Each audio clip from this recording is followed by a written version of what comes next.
Public employee performance evaluation, there's no action to report on that item. Conference with labor negotiator, and the council is going to be going back into closed session after the regular meeting to continue discussions under that item. In conference with legal counsel, anticipated litigation, the council did authorize the initiation of litigation, and the identity of those parties will be made public after the filing of the complaint.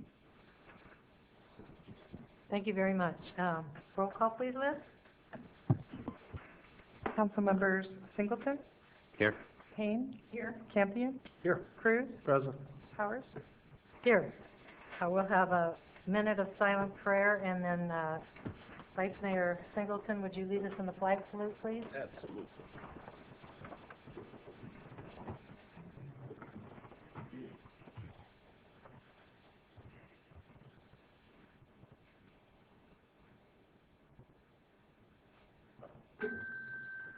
Would y'all join me, please?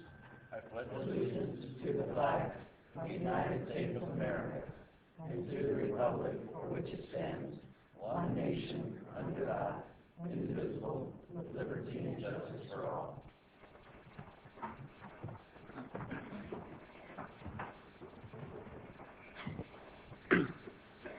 Okay, the video statements, please, Liz.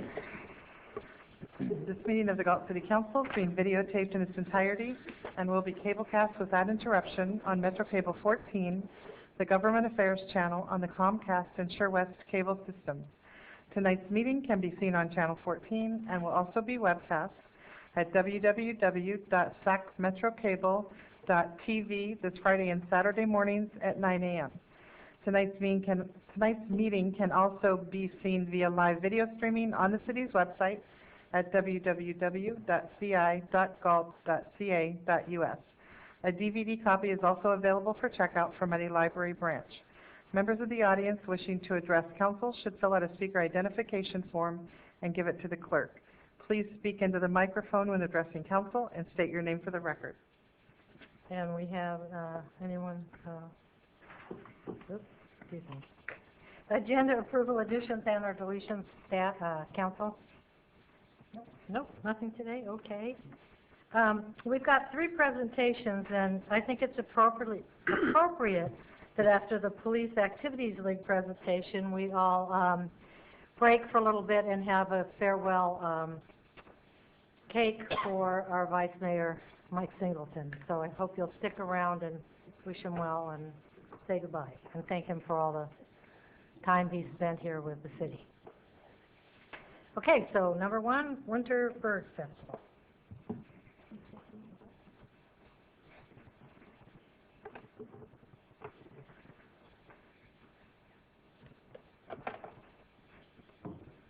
Thank you. My name is Lisa Kloss. Thank you for allowing me to come and do this presentation tonight. I have the honor and privilege of being the coordinator for the 8th annual Galt Winter Bird Festival. And I'm here to tell you just a little bit about it this evening. So as the wind changes and the air cools down and the days get shorter, there are countless numbers of birds that journey down along the Pacific Flyway that come from Alaska and down and winter into our local wetlands, our fields, and our farms. You can see them in mass numbers throughout our area, and this is a wonderful time to be celebrating them. The City of Galt, the Consumnes River Preserve, and the 2 school districts within our area all work together to provide this celebration of birds and waterfowl, as well as the local habitat that supports this wildlife. There's one very special bird that is endemic to this area and not necessarily one that comes on the Pacific Flyway, and that bird is the yellow-billed magpie. The reason that we've selected this yellow-billed magpie to be our bird, poster bird for 2015, is that not only is it endemic, it's sort of our hometown host bird, but that its population has diminished greatly in recent years due to habitat reduction, the climate control, and decimated by West Nile virus. The U.S. Fish and Game has determined in the recent years that 50% of the population of this bird, which is only found in very small portions of Central California right here in our neighborhood, we've been lost to West Nile virus. So we are asking that that you join together with Maggie, the yellow-billed magpie, to invite and welcome all our birds and other guests that will be entering and coming to our area for this festival. As coordinator, I was asked for opportunities to extend the festival into a longer length of time, or to encourage people to stay within the community of Galt. And so what we've done is we've developed a Friday night dinner the night before so that we can have guests come and stay and visit. And so we've developed a dinner, a wildlife habitat celebration dinner at Brewster's. It will be upstairs at Brewster's. And it's a wonderful celebration of wildlife. There's a dinner and a theatrical performance put on by Crane Culture Theater called The Journey. It's a theatrical performance of dance, music, and narration of a wolf going through the habitat, facing its challenges, as well as many birds, many animals along the area. At the end of that theater production, there's also going to be Mary Youngblood is going to be playing for us. She's a Grammy Award-winning Native American flute player, and she's going to be capturing the end of a really magical evening for us. We originally were going to sell 100 tickets to this. Before we really promoted it much, we already have 72 sold. So I spent the afternoon with JR at Brewster's to see how we could get the sight lines and the stage correct, and we're able to add some additional seating. So we'd like to invite you all to participate in that event, and be sure to contact me soon to get tickets, because they're going. Another thing that I was asked to do was to be able to ensure that the schools and the students and the communities and the family were participating at a greater level in the Bird Festival. And so to initiate this, we're doing a family movie night to kick off the festival. It's being sponsored by the local school PTAs as well as the Galt Youth Committee. And we're going to be showing the movie Fly Away Home, which is about a young girl who, if you're not familiar with it, who has raised some orphan geese, taught them how to fly, and fly back south on their migration path, on their natural migration path, so that they can winter in their winter home. We thought it was a perfect coordination of both. Along with coordinating the schools with this family movie night, we're doing after-school programming for Winterbird clubs. We're doing extra art with them. We have service learning projects that are coming along as well. They're working to sponsor an osprey for one of the local rescue organizations that are going to be coming. So we have lots of participation with the schools as well this year. But of course, one of the most important things is the bird tours themselves. Most of them are very high-end and scientific. We again have specific for serious bird people. We have Canon cameras coming again, bringing their long-lens cameras to be able to enjoy and capture the activities of the birds. Most of these tours will be taking place in the remote, closed areas of the Consumnes River Preserve, where public doesn't have usual access to. So it's a great opportunity to enjoy one of these tours as well. You'll be seeing you'll be wanting to be sure to bring your binoculars and your cameras, because you'll be seeing lots of unusual birds, as well as other wildlife along the way that is prolific in our preserve. But it's also come to our attention with the Galt Winterbird Festival that sometimes people are a little intimidated to go on a bird tour. They don't know exactly how to act or what to say or what to do. So we're afraid that many people within our community and other places who might find Galt a wonderful place to come and visit might be a little reluctant. So we've initiated some other tours that we're hoping will be open to this kind of wildlife enthusiasts and families as well. One is an introduction to birding, where you can learn everything you want to know, so next year you can go on the high-end tour. Each one will be available to special interests. There's a paddling tour. There's a tour that is going to be for field sketching, so you can, and the inspiration of the artists within you. There's a winery tour that if you'd like to go on that as well, that ends at the end of the bird walk and tour. You have a lovely glass of wine from Heritage Oak Winery, as well as a lovely box lunch. We also have added tours that talk to our local economy. The relationship between agriculture and the birds that live here and live on the agricultural land is a symbiotic relationship, and we talk about it a lot. And so we've also provided a tour that will be helpful for the community to understand the relationship between agriculture and the birds being in our local area. One of the last things that we've added to the tours as well is that SOS Cranes, a group from Lodi that works with the Lodi Crane Festival and also sits on our committee, has offered to sponsor a tour for a nominal fee, again, for the public, but free to vendors and volunteers that work at the festival. Because so often the people who work hardest to make this a successful festival don't get to participate and go out in the field and actually see what's going on. So it's been, it was a wonderful contribution for them to offer that. And last but not least, if you would like to just relax and take a bus and enjoy the scenery, there's the Sunset Cruise. And at the Sunset Cruise, oh my gosh, I wish. But it goes on one of those really comfortable store buses that we have that feels like a cruise. And Canon cameras, again, will be there with the long lenses so that you can enjoy the birds coming into roost at night. And it's one of the most magical, fantastic feelings that you can see.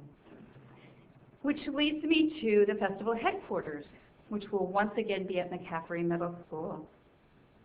And once again, we wanted to capture a wide range of interest from serious birders, wildlife enthusiasts, local families, and we have quite a lineup of speakers that will be coming for that.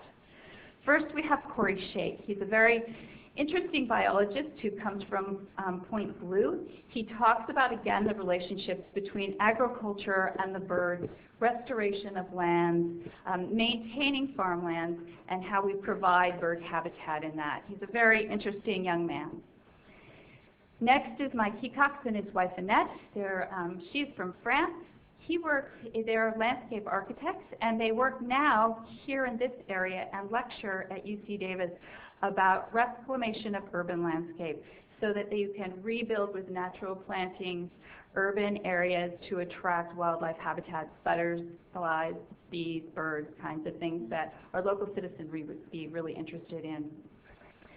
Mike Denega is a local as well. He's from Placerville. However, he spent years at Humboldt State University and more years beyond that in Alaska. He's our scientific keynote speaker that will be coming. He'll be talking about the Pacific Flyway and all of that interesting kind of intermingling the birds have up in Alaska while they're nesting, and then why they come back down here and stay with us. He has some very interesting perspective on how that happens and how the birds end up here. I think you'll enjoy that very much. We also have the honor and privilege of having Paul Bannock. He's a Canon Camera International Conservation Award-winning photographer. He's a very charismatic speaker, has wonderful, beautiful, breathtaking pictures that he'll have with him, and this is something that you truly won't want to miss. Of course, Hawks, Honks, and Hoots will be back again, bringing their birds with them, so you can look the peregrine falcon in the eye and see the feathers right on the tail of the red-tailed hawk. And they're a wonderful group that come every year and one of the favorites of the families. As well, Gabe from Wild Things. You're never really sure what he's going to bring. It could be a kangaroo, it could be an alligator, but it's always a conversation about wildlife conservation. We have many exhibitors, both educational and the arts, and vendors that happen in the vendor hall. We call it the exhibit hall. We're partnering with local businesses and agencies to do educational exhibits of all kinds for all ages. We are partnering with local schools and clubs to do different kinds of activities, from robotic bird nesting to investigating owl pellets. This is something you won't want to miss. to enjoying s'mores from the Boy Scouts. So there's lots of things that are happening in the exhibition hall, as well as rescue agencies letting you see birds and wildlife up close and really investigate what's happening with them. They bring them right to you. And artisans that bring a wide array of beautiful, breathtaking gifts and artwork for you to choose from. So there are all dimensions of community that are working with the Bird Festival this year. Several of the service organizations are providing funds so that youth can build bird boxes and owl boxes for the community, as well as provide support for the art contest, the youth art contest that happens every year. So I just want to express that the support from our sponsors has been gracious and generous this year. We really, they really have recognized how important it is that we support our environment and the birds that come here and the wildlife and what a relationship it has with our community. And I want to thank you again for allowing me the opportunity to be a part of this and to meet so many interesting and unique people that have been so supportive in getting this 8th annual festival working and moving forward, who have in the past have made it a successful event and are again are partnering to make it successful in the future. So again, let me remind you to mark your calendars. It is Saturday, February 7th for the Winter Bird Festival. I hope to see you all there. I hope to see you at the dinner before. Please make your reservation early. And if you want any further information, everyone knows how to find me. Right. It seems like. But you can visit the city website and click on festivals, and it has all the information that you need right there. So thank you again, and I'd be happy to answer any questions. Saved me 2 tickets for Friday night. Okay. Great presentation. Yeah, it was wonderful, and it's so many new things, and it's great. Thank you very much. Thank you very much. And I have some extra brochures, and I'll leave them for you. Perfect. Thank you. Thank you, Lisa. Okay, CAP, Citizens Assisting Police Services. That's you, Miss Lynn, isn't it?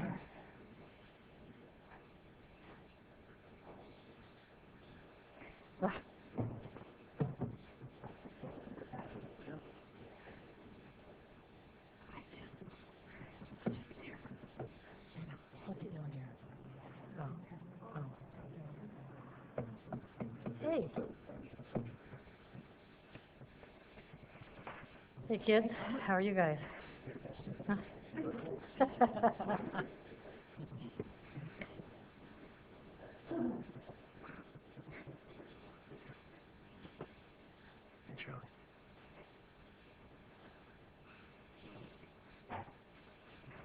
My name is Lynn Hutchinson, and I'm an employee of Galt Police Department, and I have the great privilege of being the volunteer coordinator for the CAPS. Lieutenant Updegrove is here tonight. He retired, and we were talking about the CAPS, and we're here tonight because they just celebrated their 20th anniversary on October 3rd. We were talking about who was there on the original group and how they passed, and you know, we've moved on and people have left the program. And I was just at the grocery store and I saw Rose Dos Santos, and her CAPS number is 2. She was the second volunteer in the first academy, and she apologized that she couldn't come tonight, but they were just getting back from the doctor's office. But again, we're here tonight because they are celebrating 20 wonderful years. We've all made a lot of friends. The CAPS have made friends. I've made tremendous friends. We've lost a few of our CAPS along the years. We're currently at 22 members, so this is a great turnout for a weeknight for when they've been working all day. For you that are not familiar with the CAPS program, it started that you had to be 55 to join the program. We now take all ages. We have people working in our office. We have a 19-year-old, I call him my boy genius. He's an incredible young man, and he's been helping us tremendously. So we range in age from 19 up. I'm sure nobody over here is over 65, but 19 to 65.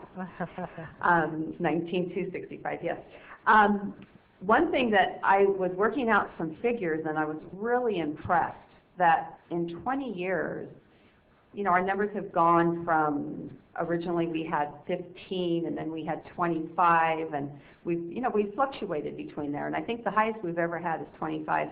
But in 20 years, these dedicated individuals have served the citizens of Galt and the city, and they've saved, well, if you paid them, it would be $2,350,000. Yay. That's pretty incredible. So I would just like to applaud my kids, as I call them, and thank you for your dedication to the city and to the citizens of Galt.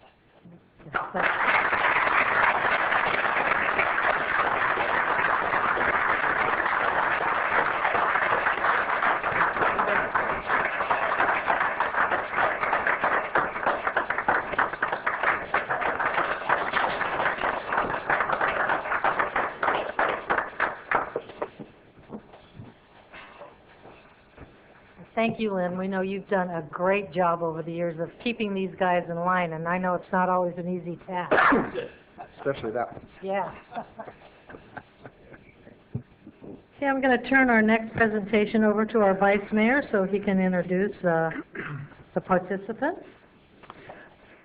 Thank you, Mayor Powers. A couple years ago, in one of our strategic planning that we do every 6 months here while on council, we knew that we were in the need of something to reach out to our youth, whether it be at-risk youth or just youth looking for something to do here in our city. So they put that task to myself and Chief Owen, and we assembled with Chief Owen's backing, and he's helped me quite a bit, what we call the Police Activities League, or Galt PAL. So at this moment, what I'd like to do is introduce, I'm thinking, you know, only have 4 interns here, but I have another one over here that thinks she's going to hide from me. So I wanted to make sure that these young men and women are vital to this PAL program. You know, as we get older in age, our thoughts as far as what's good for kids doesn't always coincide with what the youth know and they live with every day. So Jessica is one of our interns for the PAL. Our friend back there, I'm not calling by their we have nicknames for one another. We got David, or we call him Lobo. Stand up, You David. stand up, David. And I call him Frobro. This is Ramsey. And the next one is Chewy. Excuse me. And last but most certainly not least is Pedro, right next to him. And they have a quick presentation. Do you have that with you, Pedro? You ready to plug it in? Okay. I don't know how we got to do that with you, Steve. I should have had you get with him ahead of time. So if you guys will come up and do your presentation.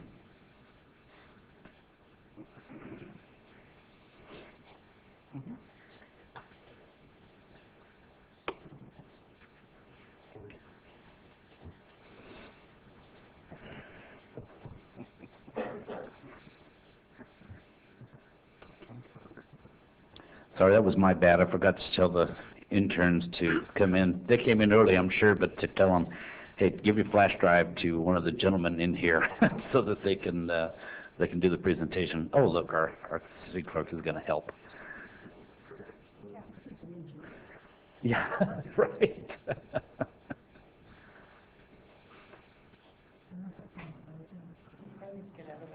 I'm sure the kids could probably do it.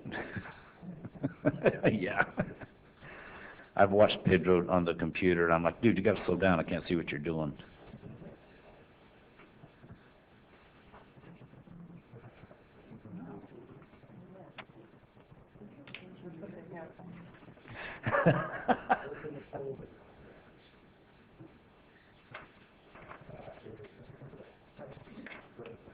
Yay.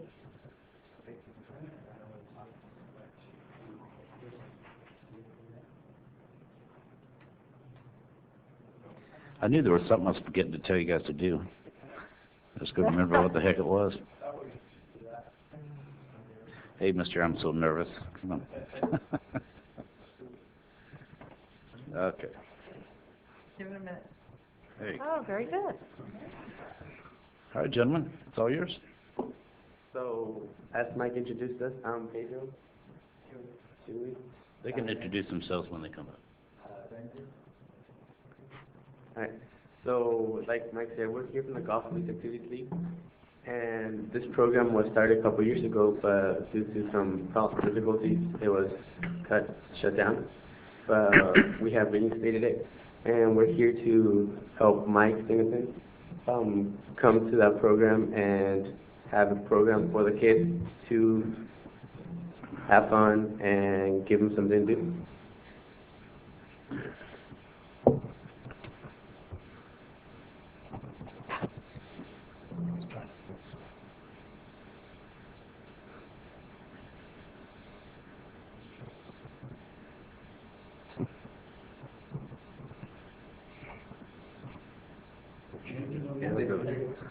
Okay.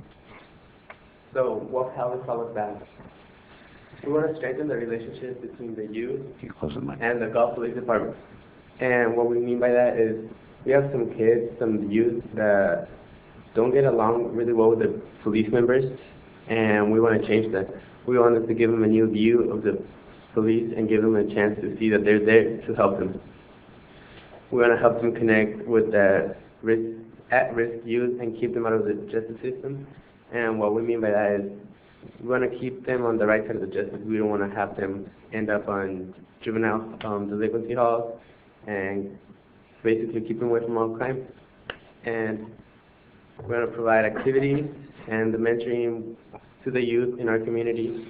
And we plan on doing that by having police officers help us, such as Officer Chief Bowen, to mentor the kids and help them throughout their problems. And this picture is from about a month ago. We had a soccer clinic to bring in kids and let them know what the program is about, have them come in and get to know some of our members.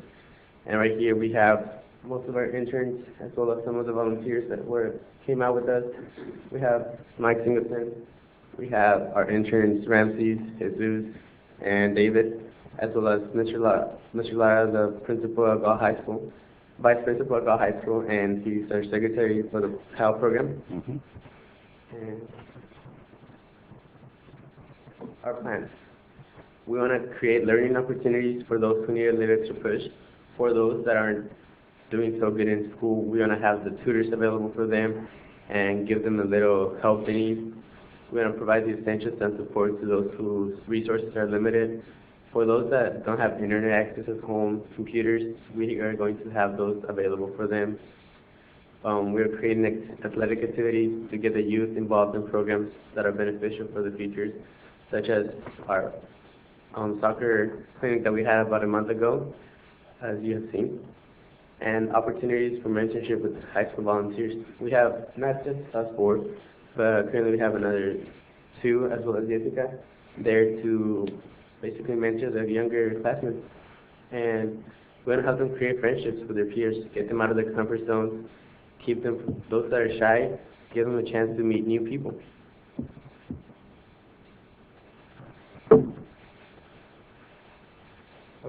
Hello, my name is Cici, or Chewy. So we basically want to having some essential resources like such as computers, internet access, as Pedro said, having tutors helping with the homework and all that. So yeah.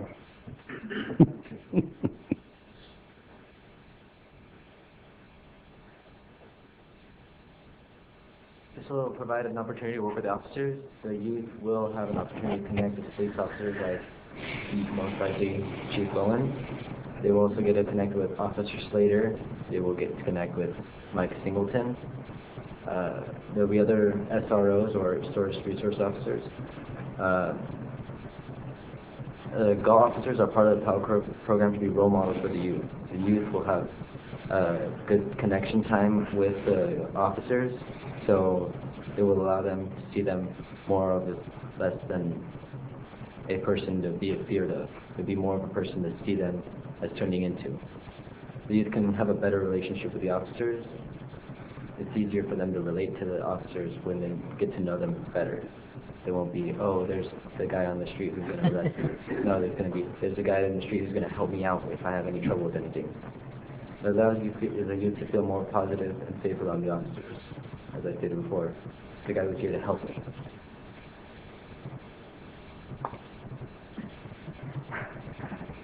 It provides an opportunity to socialize. They're going to play games, they're going to enjoy quality time with their peers. It's a break from the stress of school. We're trying to build a home away from home, as it is with the other kids. We're going to use the basketball court, playground, and the soccer field if they want to. It's not only a time to socialize with their peers, but other volunteers and mentors and members of the community.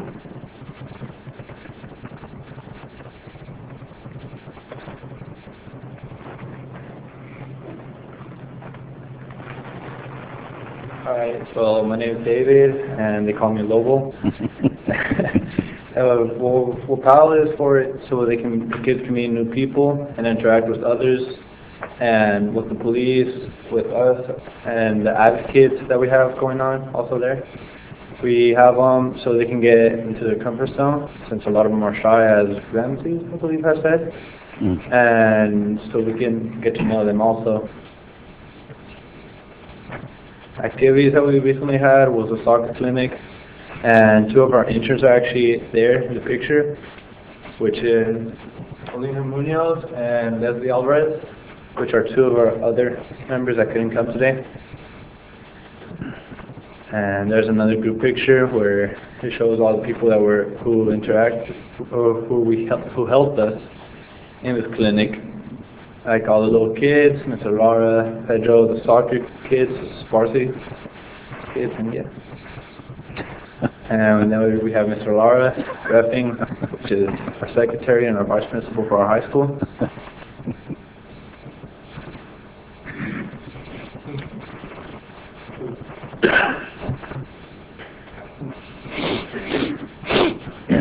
So that was a fun activity too.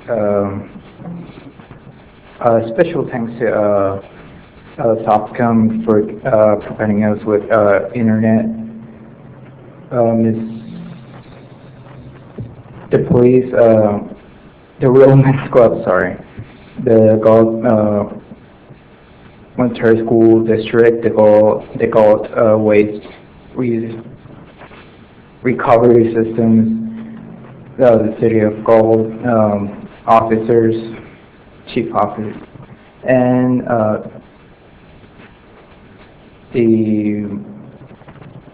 I'm sorry. Okay. Don't worry about it. Take your time. Yeah, please. Like Susan here was saying, we'd like to thank Police Chief William Bowen, who is present with us. He has been a great support to us and has been attentive to all that we have done. Lieutenant Brian Besuzi, who is in SRO. No, he's one of our lieutenants. Oh, he's one of our lieutenants. I want to make sure that's done correctly. And the rest of the Galt Police Department. Mayor Powers, present with us, as well as Mukesh Pate, who have donated quite a few materials that we have at our at our office. And the City of Galt, basically all of you guys, for all your support. The Galt PAL board members, which includes Mr. Lara, who you saw in the presentation earlier. He has been a great support to us, helping out kids, giving them the opportunity to reach to us. L&S Appliances for donations. And we got Walmart for their donations, as well as Mrs. Donna Whitlock from Perset Elementary for allowing us to use one of the classrooms there for us to meet and have all the resources for the kids available. I would like to thank Frank a lot of help and donations that you've given out. You guys have been there and at first Full service that we have over there, Go ahead and come up and talk into the speaker, Microphone. microphone. Like I said, I would like to give special thanks also to Frank, who was there since the beginning at our first full-service gas station, and for everything he's done for us, helping us out with the donations, and yeah. He's right back there. Most importantly, we'd like to thank Mike. Because without him, we wouldn't be able to do anything that we have done. He has been great inspiration for us, and thank you, Mike. Thank you, sir. Thank you. Thank you, guys.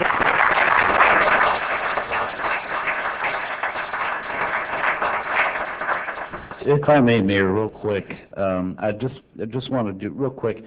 Some of those pictures we went through, you saw an empty room at Fairside Elementary, and that's where we have our PAL Center. Is now filled with computers and pool tables and a radio and other things. I just put a refrigerator in that was donated by LNS last week in our center. So there's been a lot of help. Ms. Powers has donated a couch and coffee table, and so the Real Men's Club, everybody has really been kicking in and helping us, and I thank you all so very much. I appreciate it so much, and I know these kids do. So thank you. And are you looking for anything like more? Oh, yeah. That's, I don't have anything to do with that. The other thing is, though, we are looking for volunteers, folks. We are starting the tutoring program. Look, our kids need to be helped, the ones that want to be helped, and we're there to do that. So I'm looking for adult volunteers. Get a hold of me. Y'all can find me. And they mentioned the full-service gas station that we, full-service days, we coined it. We did last month at Chevron. We're doing another one. At the end of this month, on the 29th at aisle 1. It'll be on Saturday from 9 to 3. And it's just a fundraiser, and if you want to go there and have your fuel tank filled up, and we'll wash your windows and check your oil, if you don't want to leave a donation, that's okay. We're going to do it anyway as a community service. Because that's what PAL's all about, is community service and helping one another out. So, thank you. Okay. Thank you, guys. That was a great presentation. You did very well for your first Good job. Thank presentation. you. Thank you very much. Okay, now if council will indulge me for a minute. Before Kate. Vice Mayor Singleton, would you come down, please?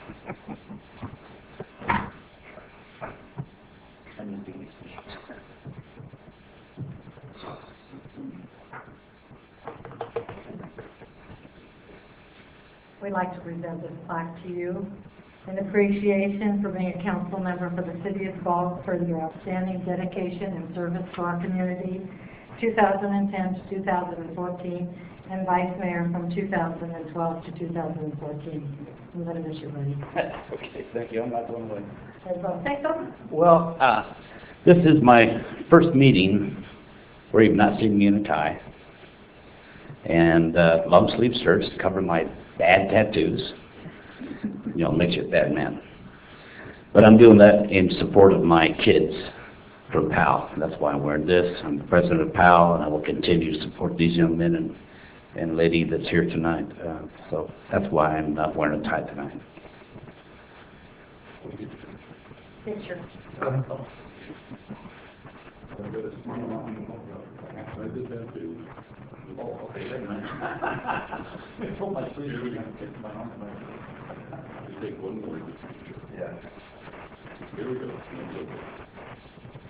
Very good. Thank you.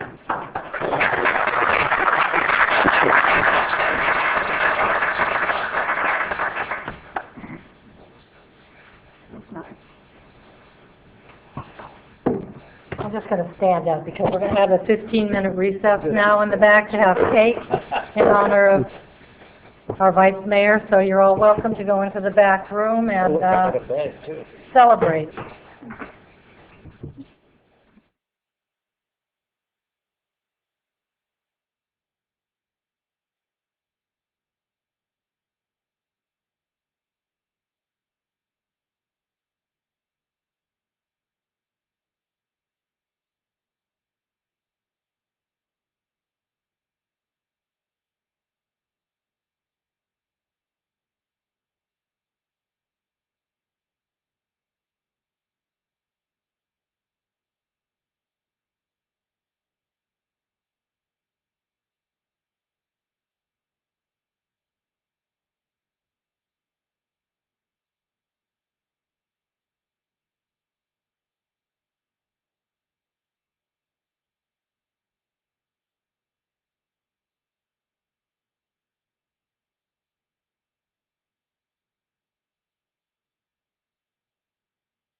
They'll hear me. Okay, we're back in session. Fire. And now, Liz, we're at you reading public comment, please. Under Government Code Section 54954.3, members of the public may address the council on non-agenda items. Speakers may address council on any agenda item during consideration of the item. Speakers shall restrict their comments to issues that are within the subject matter jurisdiction of the City Council and limit comments to a maximum of 3 minutes. Please fill out a speaker sheet located on the table inside the entrances to the council chambers and forward the completed speaker sheet to the city clerk. Pat Harmon?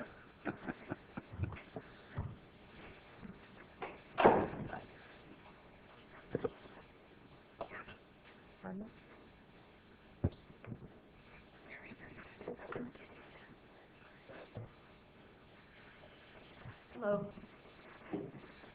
I'm going to do this fast so I can do it in 3 minutes. Okay, this is regarding Walker Park, and Walker Park borders on Sargent Avenue and Orr Road. I have 3 concerns: loud music, on-site parking, and speed limit. My main concern is, even though this event happens all week, my main concern is weekend events. Lately, there's been a lot of weekend events, and they draw large crowds. The music part that I'm concerned about is that they use the announcers or who's ever affiliated with that. They're using PA systems or amplifiers to play music. It's extremely loud. We're playing it early. A few weeks ago, it was at 9:30. I was in my house with the doors and windows closed, trying to read my election material, and it was very loud. I went down there, and I was surprised, just little kids out there. I thought there was going to be adults. Not very many people in the stands. I would like to see, this loud noise affects many of the residents that neighbor the park, that reside around the park. And what I would like to see is that the PA system music and amplified music be restricted and to only begin at 11 a.m. The second is, I feel there's insufficient on-site parking on these weekend events. They're all day, they start early, they go to 6 o'clock. People come and they stay until it's huge. I mean, I'm just amazed at how many people come to all of this. I don't feel there's enough on-site parking. It's creating a problem for us on Sargent Avenue, which is on the west side of the park. Cars are parking on Sargent Avenue. There's children and adults crossing at all different places on Sargent Avenue. People are parking illegally. They're facing north on the shoulder of a southbound lane. People are driving by, they're looking at the game, they're not even seeing the people that are trying to walk across. Cars are partially parked in the roadway, like 2 tires are in the roadway. They're blocking resident driveways, they're leaving litter. On November 1st, after that last varsity game on Sargent Avenue, there was a 3-car accident. 2 of the people that belonged to 2 of those cars had just been at the game. Some were back at their cars, some were taking photos on the sidewalks. Luckily, I noticed there was a lot of children, with these parked cars there. Just by luck, nobody was seriously injured because 3 cars were involved. Thirdly, the speed limit on Sargent Avenue is 55 miles an hour. The speed limit of 55 miles an hour by Walker Park is extremely unsafe and dangerous. We've had 1 fatality on Sargent Avenue, basically by the park, many years ago. And Ms. I'm Harmon? requesting that... Ms. Harmon? Your time's up. Okay, thank you. Deputy Davenport?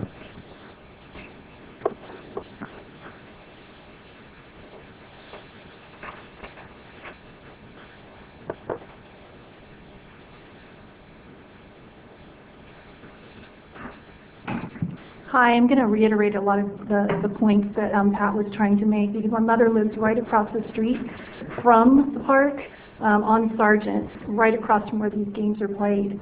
And they are every weekend, it seems, and the teams are from out of the area. So they start in the morning about 9 o'clock, very loud on these loud PA systems, and it goes late into the afternoon, sometimes into the evening. So these people are coming from out of the area, and they don't seem to have a concern for the neighbors or, you know, the community, because they don't belong here really, or they don't live here. The noise is very loud, so even if you're inside your house with the windows and doors closed, it's really loud. And it just doesn't stop. There's loud music playing, there's, you know, the scores are being announced, and there's just stuff going on all day long. And there was in front of my mother's house where the accident occurred. We weren't there when it happened, but when we returned home, there was a vehicle on her property in the field, just sitting there broken down. So I called 911, and CHP was already aware and said there had been a 2 or 3 car accident out there earlier. There was debris all over in the road and on her property. So CHP had to come out and tow it away. There's litter left out there. There's people that are parking on personal property and drinking. And, you know, there's some elderly people out there that then, if they want them to leave, they have to go out and confront these people on their own or call the police. But her side of the road, the side that we're talking about, is on county property. So it takes a long time for anybody to get out there if something's, you know, trouble is happening. So what I'm asking for is really the parking. There's not enough parking allocated in the park to have all these things going on at one time. Sometimes there's more than one event occurring at a time, so it leads to this big overflow where there's parking, you know, all up and down the street. And it's dangerous for people driving by and people crossing. Also, to have some sort of curfew on this activity there that's going on. I don't know exactly what time, but there should be some sort of curfew and a limit on the number of people or activities going on there at one particular time. Let's see, and the noise. There should be a limit on the noise and the kind of PA systems that are used, because it's really a nuisance for anybody living in that surrounding area. That's all I have. Okay. Thank you.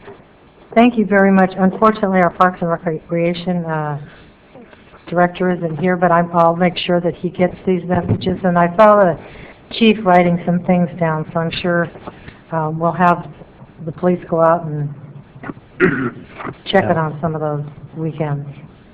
Yeah, they're not allowed to play amplified music, so if we can, Chief, getting your information, we can, when that occurs, we can get a call into the police department. They can go out there and make sure that's enforced. It's in the rules for the, actually on the ordinance tonight that you guys are looking at is amplified music, etc. So typically they have restrictions on that. As far as Sargent, council knows that's not in the city limits, so we don't enforce speeding, so the speed limit. So the recourse there is go to the county and see if they might be able to make some change there.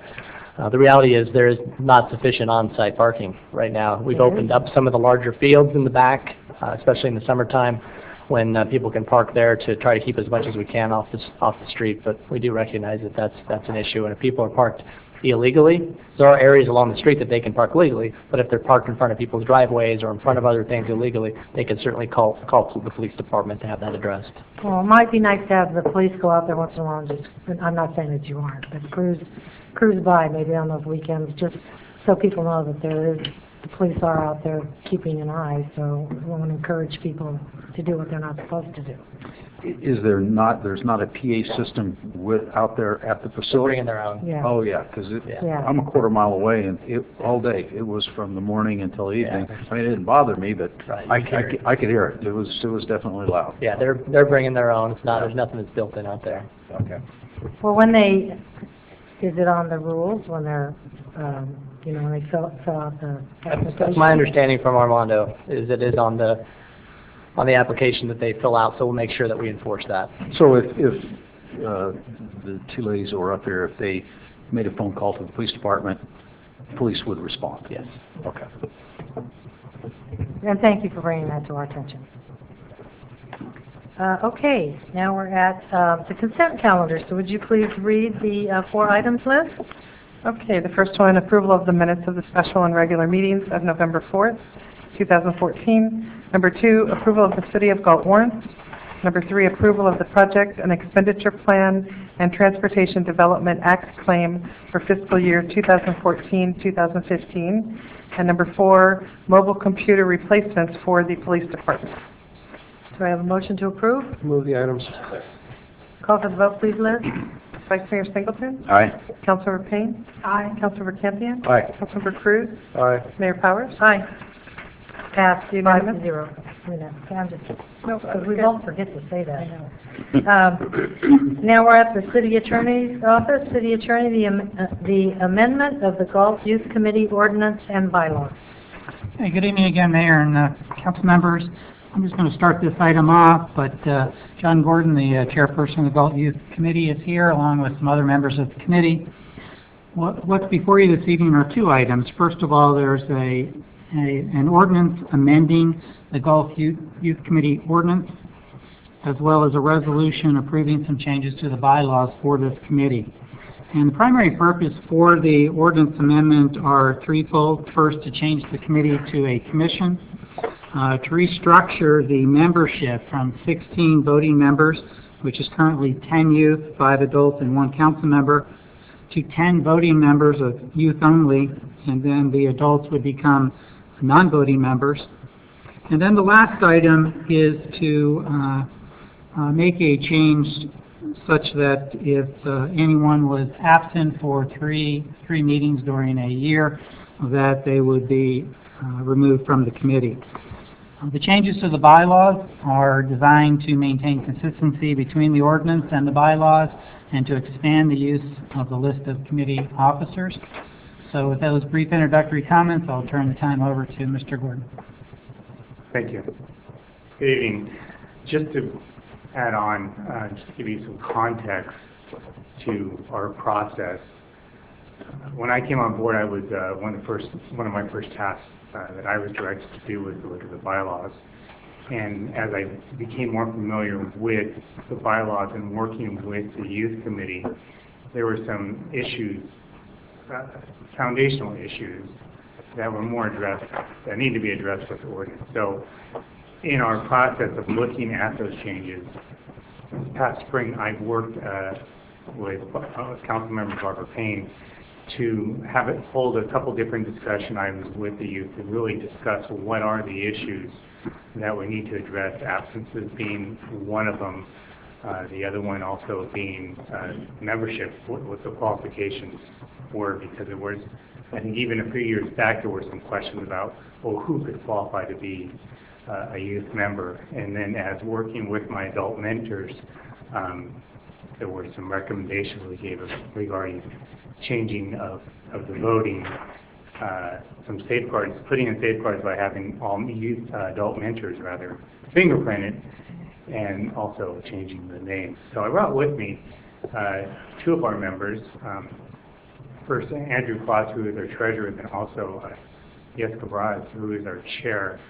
And they'd like to introduce themselves and give you some more idea in terms of what their thoughts are, and then we can bring it back if you have questions.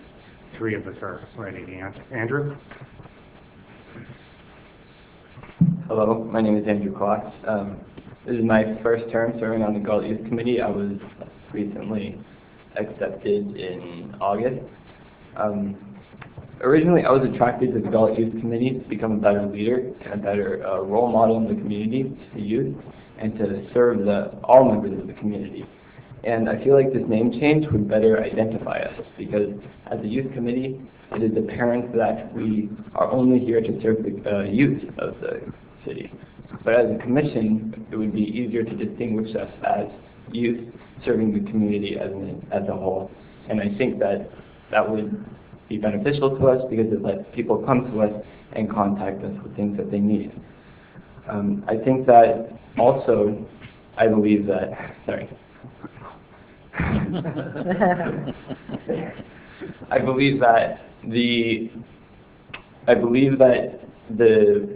bylaws being changed would be a positive change because giving us the power, not giving us the power, but letting us make our own decisions would give us better discretion in the future for not only our decision-making on the Galt Youth Committee Board, but for in other events and other areas of our life. And I feel that having an adult mentor there and someone that can guide us would be more beneficial than to someone who could veto or vote against something that we wanted to do.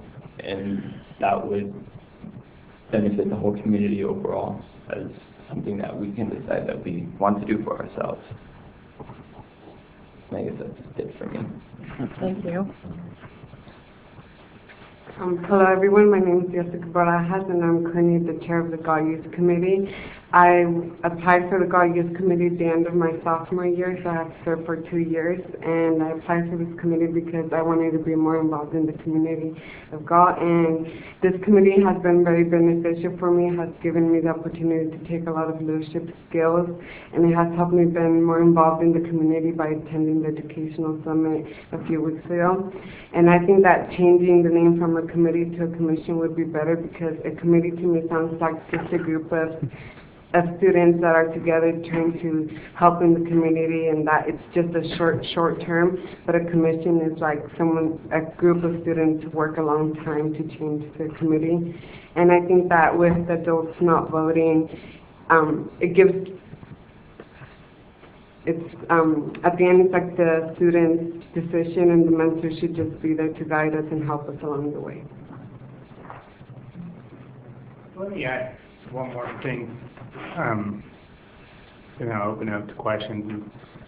The way the meetings are run, the way that we as adult mentors are structuring the meetings is that the youth are running the meetings.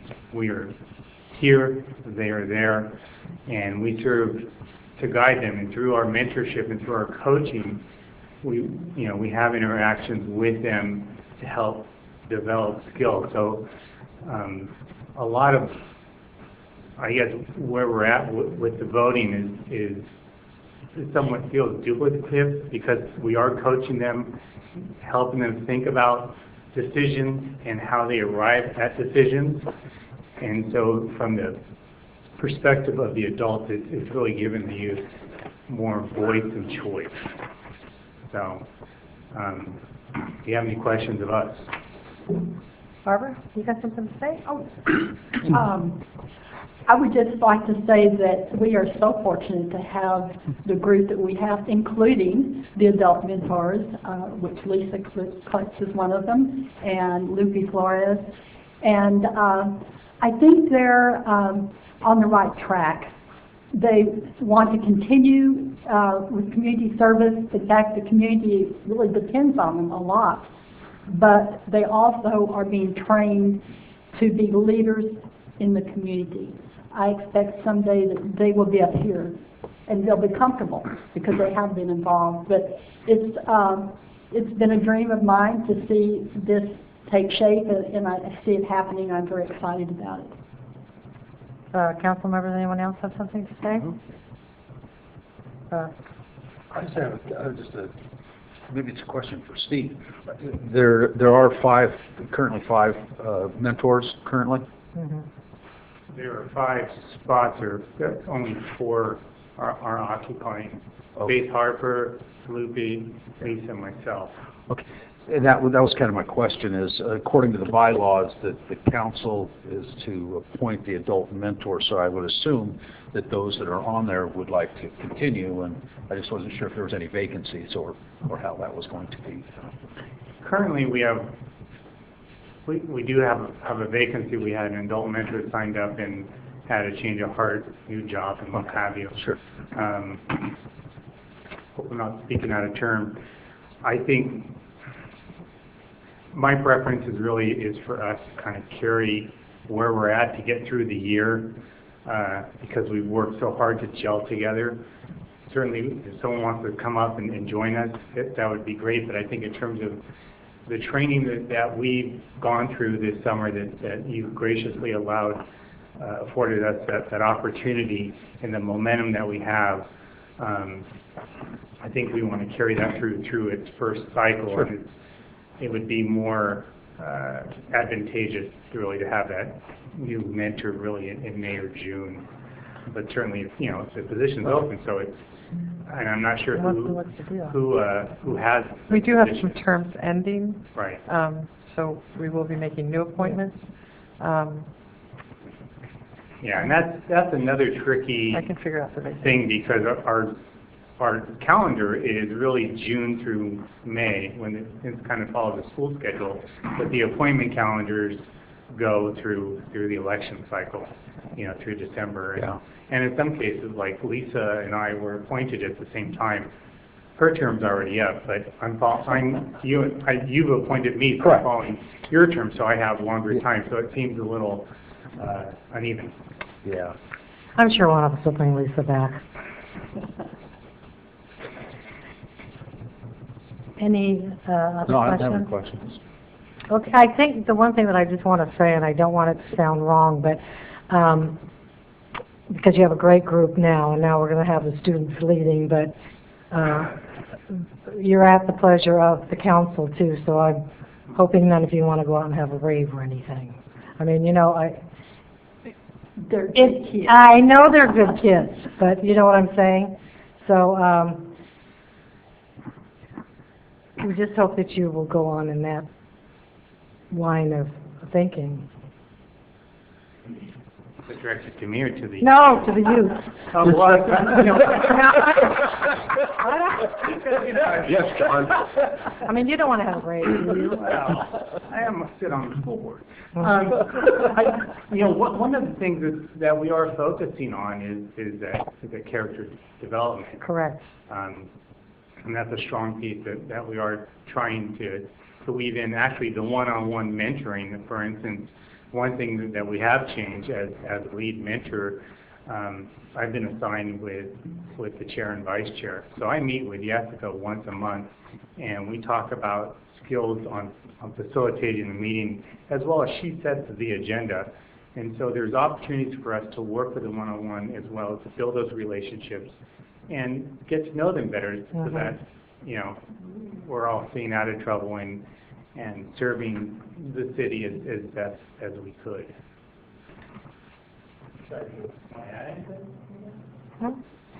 Anything else, Counselor? Steve? Mayor, I had one point I did want to bring to your attention. I had discussed all the changes with John in advance, and there was one change that caused me a little bit of concern that I wanted to bring to your attention. And as you did mention earlier, all the members do serve at the pleasure of the City Council, and so not surprisingly, if there is a situation where somebody is not coming to meetings, the removal of that person would typically come to the City Council. But the way that Section 270090 is revised, it says in the event that a total of 3 absences per year from regular meetings, the City Council shall declare the office of the member vacant. And the concern that I have with changing it from may to shall is it makes it a mandatory situation. It always causes me a concern at the council level, because the decision would come to you if somebody comes up and they tell you at the microphone, you know, here's why I've missed the meetings, and you think that there is a unique circumstance. With the word shall, it doesn't give you any discretion. So I have 2 options for your consideration. One is to change it back to may, so that you do retain the discretion. If somebody comes to you and they have a good reason, you can allow them to stay on the committee or commission. The other option is if you want it to be mandatory, then I would not have it come back to the City Council. I would just say, in the event that there's 3 absences, then that person is automatically off of the committee or commission. So, Can I ask a question? Sure.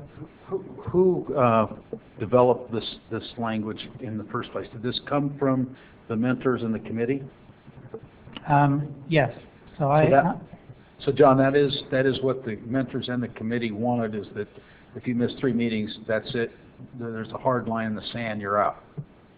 Yeah, that came from the youth. There was a conversation, and actually the young man who sat in your chair, Brandon Garcia, was he's not here tonight, but he was pretty adamant as well as the members of the committee in that evening.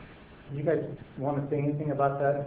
It's really the issue of if you miss 3 meetings, you're out, as opposed to, and they don't get to make a decision as opposed to, right now, it currently reads, if you miss 3 meetings, they make the final decision. How did the other like, if somebody's on the planning commission and they miss 3, wasn't there certain language for everybody? There's nothing. No, I mean, it's in all of our other ordinances, members serve at the pleasure of the council. Right. The other ordinances typically provide if there's 3 consecutive absences that the chair or the secretary is required to make the council aware of that situation in the event that the council wants to take action. I think this one's a little unique because it is the youth committee. It's the rules that they've designed and agreed upon amongst themselves, and I think it's a pretty harsh reality that they want to self-impose. And if they feel that strongly about it, I don't know that we should second guess that. It was a pretty interesting, animated discussion, and it was, Jessica was there, Andrew was not, when we initially had the discussion, because right now it's 3 consecutive unexcused absences, and then you may be, and so we had a lot of discussion about, well, what does that mean, and really, is there any teeth in it? And so the initial revision was 3 absences. Excused, unexcused is not relevant. If you miss 3, you have 12 meetings, that's 25%. How many meetings have you missed, Barbara? None. John, as a school board member, how many have you missed in 6 years? 1. And so that kind of hit home. And so when we brought it back with the new group in September, October, they took it one step further and said, 3, you're out, and there is no May. This is how it is. And so that was the kind of the tenor when we had that discussion. So. There's one thing, though, that I would speak up on. I don't think, and correct me if I'm wrong, that the youth specified that they had to come to the city council, and the city council had to publicly take them off as a member, and that might be something that we might not want to include. In other words, if you miss 3, you're just off. You don't have to come to the council and have the city council say, Jessica, I'm sorry, you missed 3, we're taking you off. That seems a little tough to happen. I think it's just automatics. They don't have to come to the council. According to the way it is now. Not how it's worded. See, that's one of the options I would recommend to you, is that it be worded that it's automatic. The problem now is it does come to the city council, but it is mandatory for you to take the action to remove the person regardless of what they state. So let's just take it out. Take it out. Yeah, that's what and I don't think the youth had any feelings about that they had to come and be admonished at the city council. It was purely ignorance on my part when presenting the item. Just never thought about that next step in terms of what are the consequences. I think the feeling I got when I presented the item and they took the vote was that you're out, and we never thought about it. It had to go back to city council and you had to approve it. We figured you're out. Yeah, I think that the logic was that you are approved as members by the city council, so therefore the city council has to take you off. But I don't think that necessarily needs to happen. If the rule is 3 absences and you're off, I don't think the council needs to follow up on that or vote on it. I would agree with that. 16-year-old kid, I know. Yeah. So the language I would recommend, if that's the desire of the council, is the first sentence of 090 would say, in the event a member has a total of 3 absences per year from regular meetings of the commission, that member shall automatically be removed from the commission without action of the city council. think that's 7.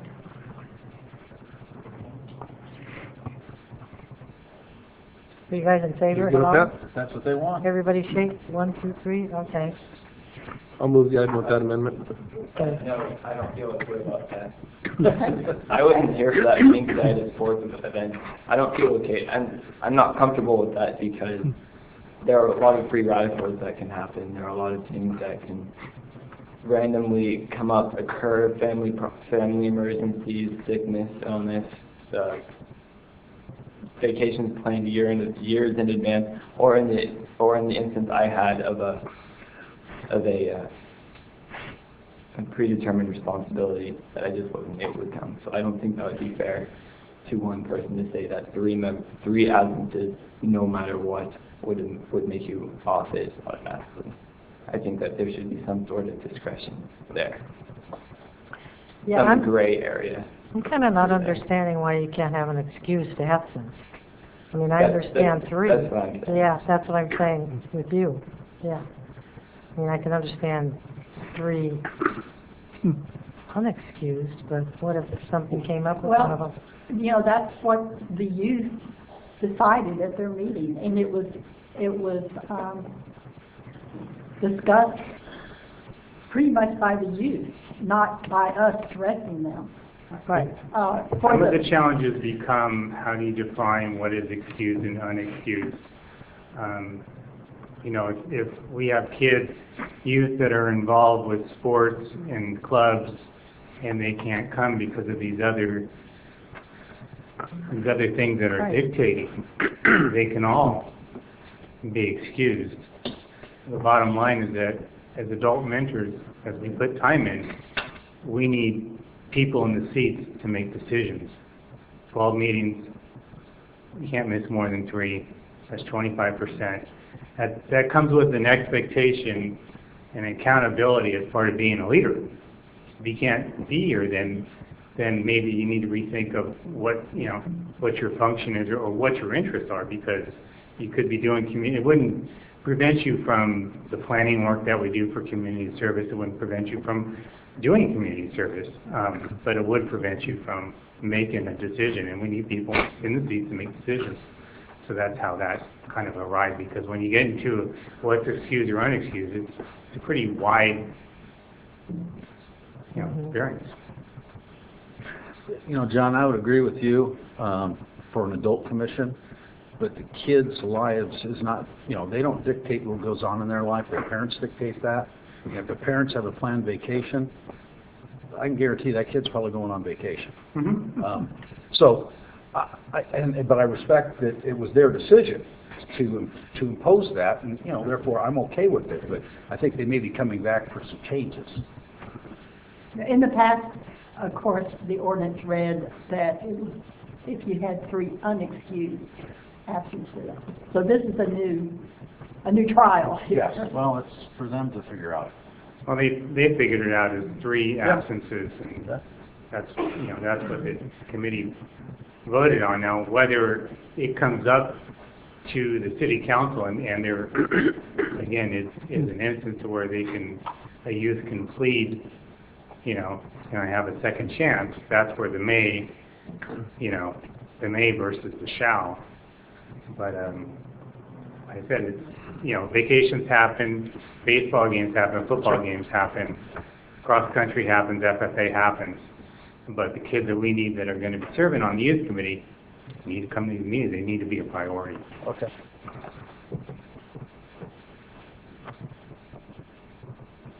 Okay, any more discussion? Do I have any motion? I would make a motion for approval as amended by the city attorney. Basically establishing 3 absences, and they are automatically off, as requested by the commission. Second? Okay, call for the vote, please. Vice Mayor Singleton. Aye. Councilmember Payne. Aye. Councilmember Campion. Aye. Councilmember Cruz. Aye. Mayor Powers. Aye. Unanimous. So just as a point of clarification, this was an introduction of the ordinance and a continuance of the resolution. It'll come back at the next meeting for adoption of the ordinance and then adoption of the resolution approving the bylaws. Okay. Thank you. Don't worry, you don't have to come back 3 more times. Okay,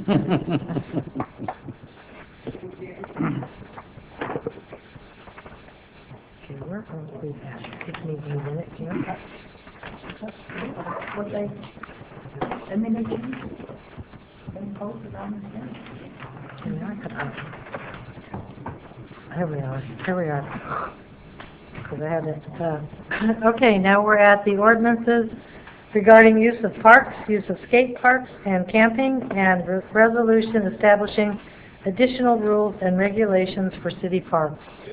Okay, good evening again, Mayor and council members. This is becoming the item that keeps on giving.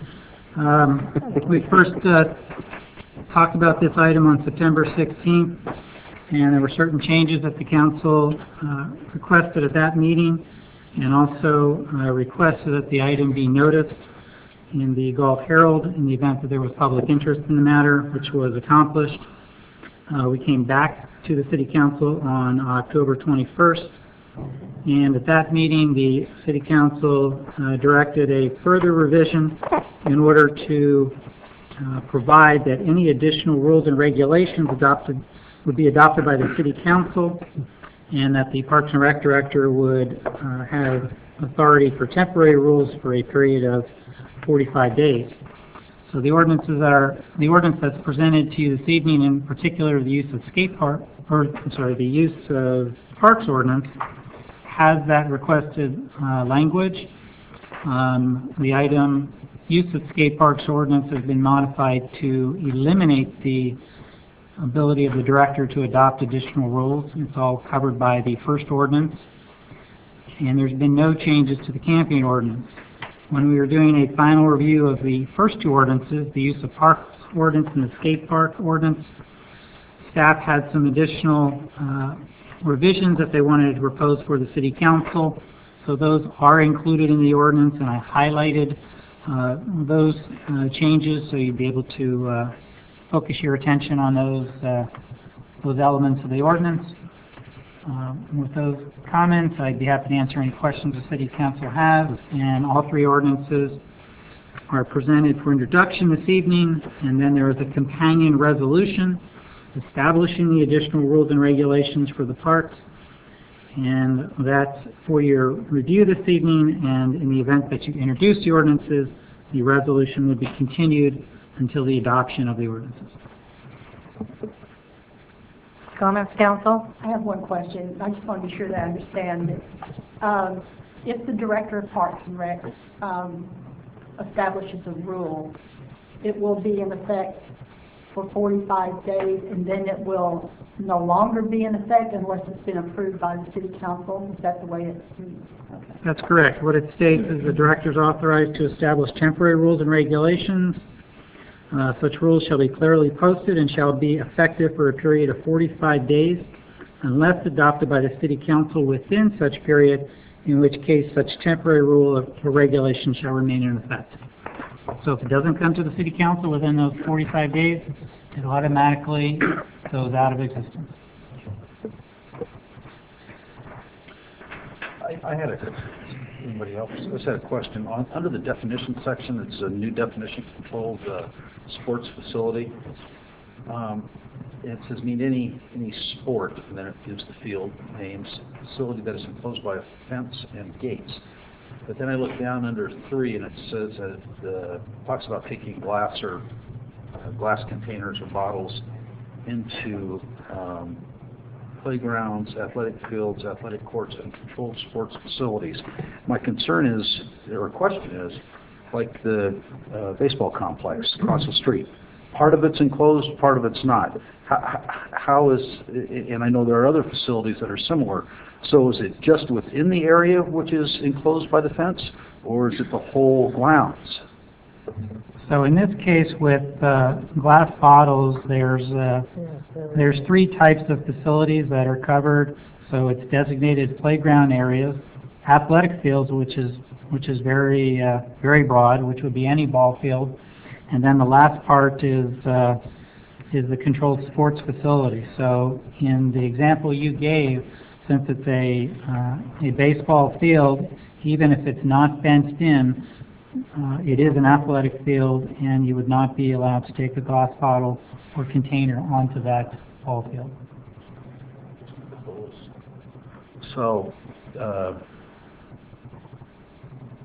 so no glass containers of any kind. Right. That's correct. At least that's the recommendation from park staff. That's not a new rule. That's already signed that way. Yeah, it's the controlled sports facility is a new definition. So I guess the interpretation of being in an enclosed fence or gate, I guess that was the part that because I see people all the time out here during the baseball tournaments sitting out on those picnic benches, which is part of the facility, and I don't know what they're drinking. They could, you know, they may have glass bottles there, but it doesn't seem like, I don't understand what the problem is if they were outside the facility in a picnic area, because they have picnic areas on both ends of that facility. I think it's called breakage. Drop it and break it, and people are walking, you know, across the, I mean, glass anywhere is going to present a problem if it gets broken. That's why glass is not allowed in most anything anymore. Really? Right, yeah, it's, like. Well, even our plastic, now there isn't a whole lot of glass. Yes, maybe that is it. Even our Independence Day that's, celebration, we don't allow glass. Yeah, and like when you go to the arenas and stuff, you can't take anything in glass anymore. I guess 'Cause I never noticed that. one little, you know, people break stuff and don't clean it up, and some kid goes walking by barefoot footed, and there you have it. And also, it goes on, and maybe this was the way it was intended to mean. Yeah, because it says all athletic fields. Okay. Yeah, it's a problem. Okay. That's all. Okay, anyone else? Can I say something? Sure. Well, it's curious to me because, you know, we have director for a reason, not only for Parks and Rec, we have it for most of our departments here, and we usually appoint them and have them in this position because they have a good head on their shoulders and are rational thinkers. What bothers me is that this has to come to council. His authority, or anybody's in that position's authority, wouldn't have to come to council if he could make these decisions on the spot, just such as, you know, Mr. Campion saying that he's seen people with glass all the time. You should be able to go over there and say, listen, you got to take that out of the park. You're not allowed to have it. So I think it bothers me that we have to make everything come to council instead of trusting our director, and he knows what to do. And he's not here to shut down our parks. He's not here to restrict people from using our parks or skate parks. He's there to do his job and attract more people to our parks. Can I give my thoughts on that? Because I think we've talked about this before. It was my desire, because the parks are there for the people to use, as opposed to like the flea market where you have customers, that if we're going to make rules that's going to regulate or restrict the public ought to have an opportunity to weigh in on it, because they're the ones that use it. It's not that a Parks and Rec director is not capable, but it's always good to hear other perspectives, especially when you're dealing with sports and activities like that. So it was my hope that the public would have an opportunity to give their thoughts on any new rules. We already have a rule covering almost anything you can imagine. We do, yes. So if we're going to make some other new rule, I think it would be good if the public had an opportunity to give their opinion on it. And then we may still go along with it. Right. And by giving the council the opportunity, then it's going to be agendized, so the public would know what was coming up and they could talk about it. And that gives 45 days. He can do something, and then, you know, I don't really see them doing anything that's crazy or out of the ordinary. But the thing that boggles my mind is we have to have all these rules. I mean, that you have to really tell people how to behave anymore.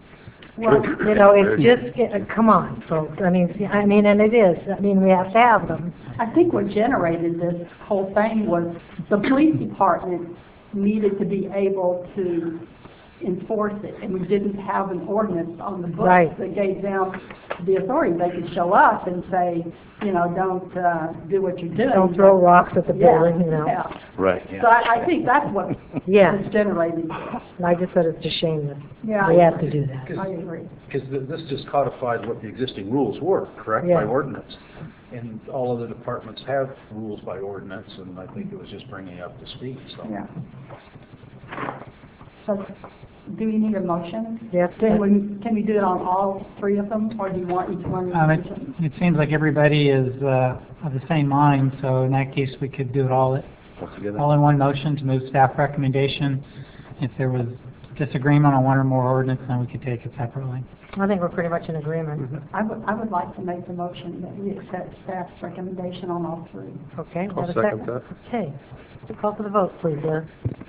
Vice Mayor Singleton, Abstain. Councilmember Payne, Aye. Councilmember Campion. Aye. Councilmember Cruz, Aye. Mayor Powers. Aye. 4 in favor, and Vice Mayor Singleton abstains. Okay. Okay, human resources, is that where we're at? Okay, I guess we're at you, Paula, at last, huh? Approval of the City of Galt, America's Disability Self-Evaluation and Transition Plan. You're gonna go through this, you're gonna go for this.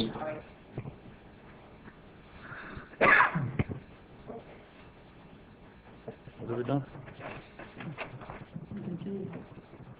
Yeah, let me do this. Yeah, this is not that, okay, one done. Sorry about that, are we all right?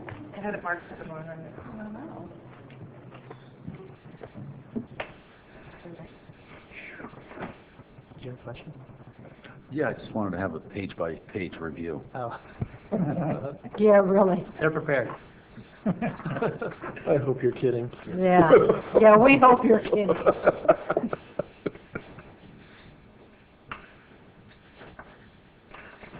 I'll trade chairs with you otherwise. I need you to read this. Good evening, Mayor and council members. The item before you tonight is the City of Galt Americans with Disabilities Act Self-Evaluation and Transition Plan. Gwen Owens, our Deputy Public Works Director, and I have this presentation for you covering the general points of the programs and what we've gone through to arrive at what we're proposing tonight, and we'll be happy to answer any questions during or after the presentation. So what we're going to cover tonight is a little bit of a background on the American with Disabilities Act, our goals and objectives, the self-evaluation process, and our ADA transition plan, and our steps going forward, and then again, comments or questions. The Rehabilitation Act of 1973 requires that all organizations receiving federal funds make their programs available without discrimination towards people with disabilities. The ADA requires the city to conduct fair and discriminatory practices in the areas of employment, programs, services, and facilities. In particular, Title II of the ADA states that public entities employing more than 50 people must identify and evaluate all programs, activities, and services and review our policies and practices to make sure they are non-discriminatory. In addition to that, we have the California Code of Regulations, Title 24, that mandates all buildings, structures, and related facilities must be accessible and usable by persons with disabilities. So that is the background of the self-evaluation and our transition plan. So to comply with the ADA, the City of Galt is required to do the following, which we have completed. And the first is a self-evaluation plan. And this has been really the whole process has been going on for a while, and we've had a great group effort, and a lot of different individuals throughout the city have helped to pull this together. When we originally started this process, we had a consultant who helped us with meetings with the department heads, administering a questionnaire to all the departments, and also reviewing our city's rules, regulations, and policies. And that information is all included in the self-evaluation plan. In addition, we surveyed all the physical barriers in public facilities and pedestrian right-of-ways. In particular, the physical barriers to our facilities, part of that review was done by our consultant, but mostly was done by our senior building inspector, John James, who went out and spent a lot of time putting together the list of our locations and barriers, and again, that's listed in the presentation tonight. We also conducted a public involvement process to obtain input from the community, and that our draft program was put on our City of Galt website. We sent out mailings to different organizations representing individuals with disabilities, and we held a public meeting. So we tried to get as much, and we also advertised this in the local newspapers. We did not have any community input, so even though it was available to them. The next step that we needed to do is develop an ADA complaint procedure, and that is included in the proposal tonight. And this just allows individuals, if they need to, would like the city to provide a modification, an accommodation, or barrier removal, they have a form available to them on our website to submit. And also, if they have a complaint, we have an actual complaint procedure, so they can follow that by contacting the ADA coordinator, which is the next step in the process. And the recommendation is the HR administrator be designated as the ADA coordinator, who would field the calls and concerns and emails regarding their questions, concerns, or complaints. The last step was develop a transition plan, and that combines the findings of our facility surveys, policy assessments, and program evaluations, and I will let Gwen cover that portion.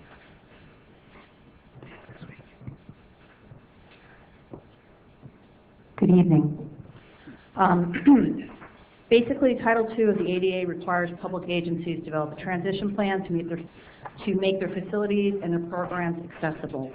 The transition plan, as Paula said, combines the findings of the survey, the policy assessment, and the program evaluation. The City of Galt's transition plan is organized into two parts. One is facilities, which includes buildings, parks, and their related grounds. The other is public right-of-ways that includes sidewalks, curb ramps, and also traffic signals. I'm just going to go through some general criteria, and then basically how we prioritize, and then after that, sort of the common issues for the surveys that we completed. So basically, the criteria that we developed for buildings, parks, and parking lots, what we did was we looked at if the parking lot was accessible, the path of travel from the parking lot to the services or amenities, whether there was accessible entrances, and whether access to goods, services, and features were available.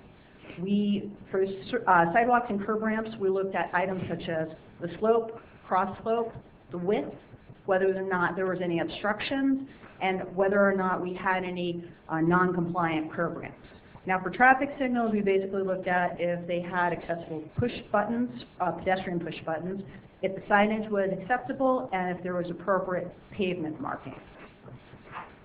For the prioritization of buildings, parks, and parking lots, what we did was we looked at basically what types of services were provided, what amenities were included, if there were events that were held there, how many people would be attending those events, how often it was used by the public, and how many people of the public actually used the buildings and the parks, and then also too if we had any complaints or requests for improvements. Now, for traffic signals, sidewalks, and curb ramps, what we looked at for prioritization was proximity to services and activities. We also looked at proximity to transit, how much of the resident population would be using those traffic signals, sidewalks, and curb ramps, and then once again, if we had any complaints or requests. Sort of the common theme that we found with our buildings, parks, and parking lots is that we had some accessible parking that we had to work on. Clearly, the path of travel, there were some areas that we are included in our transition plan from the parking lot to the facilities, and some signage. Now then, with both buildings and parks, there are some issues with bathrooms, with items such as fixtures and stalls. In buildings, we also have issues about counter heights, and then parks, there's other issues with path of travel because you have to have a all-weather surface that is flat that somebody in a wheelchair could have access to. Now for curb ramps and traffic signals, we have non-compliant curb ramps, and we also have traffic signals that have pedestrian push buttons that don't meet the diameter or the height. For sidewalks, we really, our issues were somewhat cross slopes, not too much, but more so cracking. So basically what we did is in our transition plan, we itemized all of the issues that we had within the city, and then we prioritized them based upon the prioritization that I had gone over previously. With that, I will turn it back over to Paula.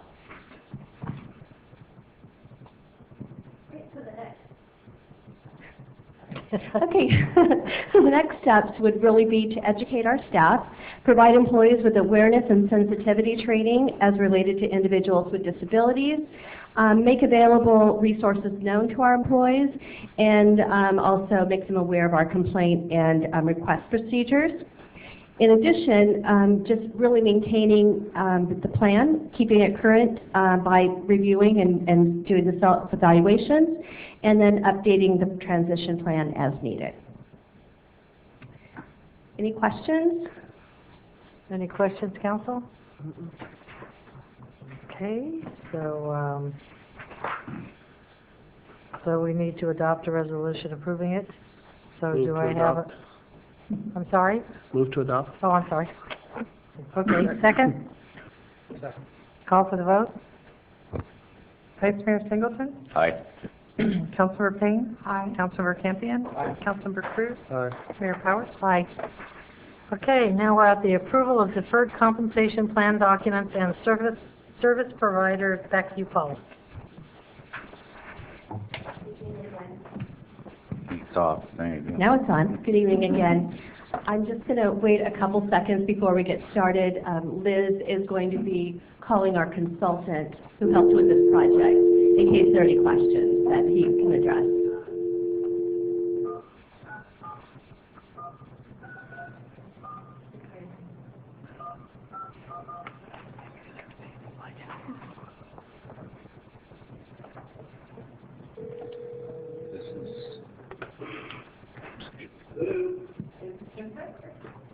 Hi, Liz from the City of Galt here on with our council meeting, in our council meeting.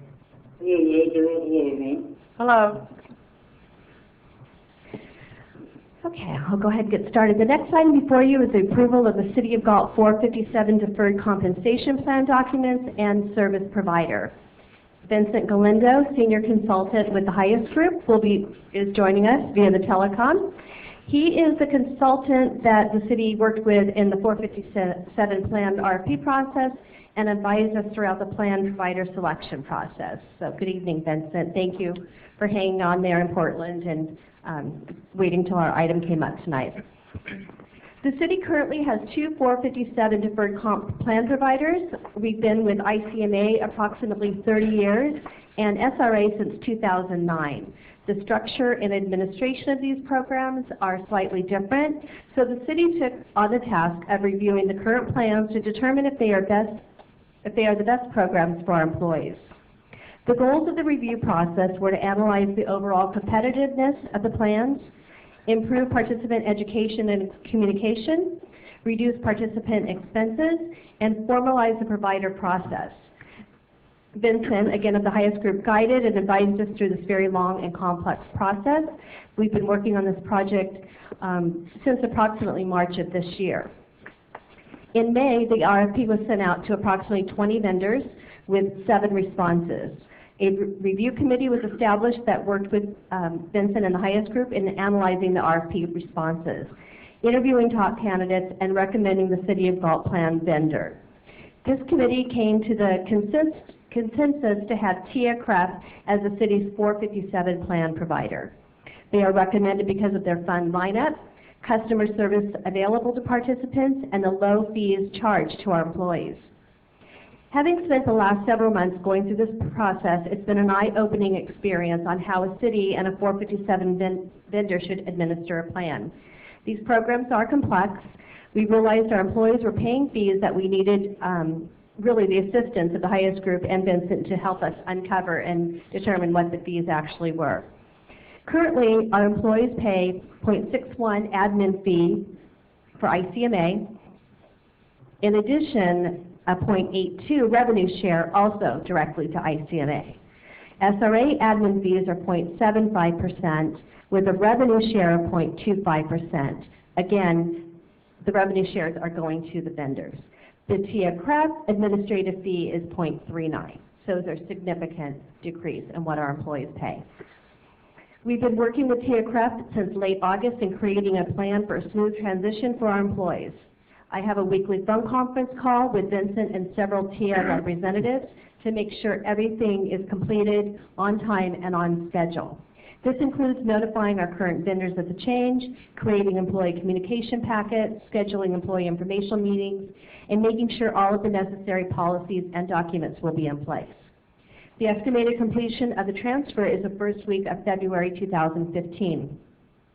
Employee communication pieces will be sent out in December. Employee meetings are scheduled to be held, I think, the second week in January.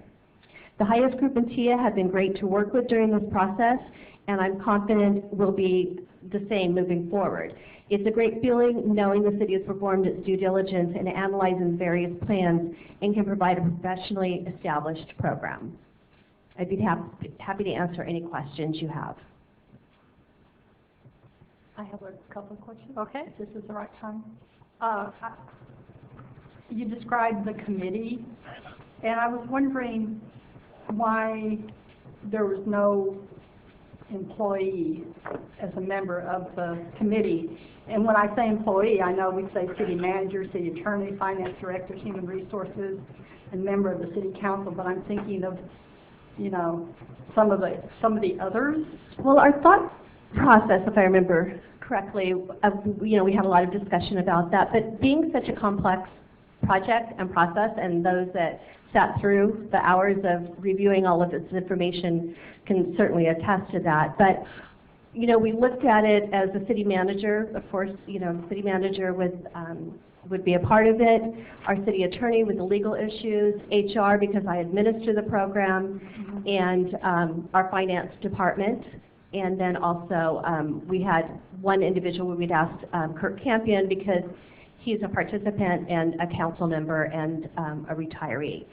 So that was in the RFP process. So really that was, I mean, why we chose. And also we did discuss this with our consultant, and you know, that was one of the, he concurred that most of the agencies that he's worked with have not had the employee representation on that committee.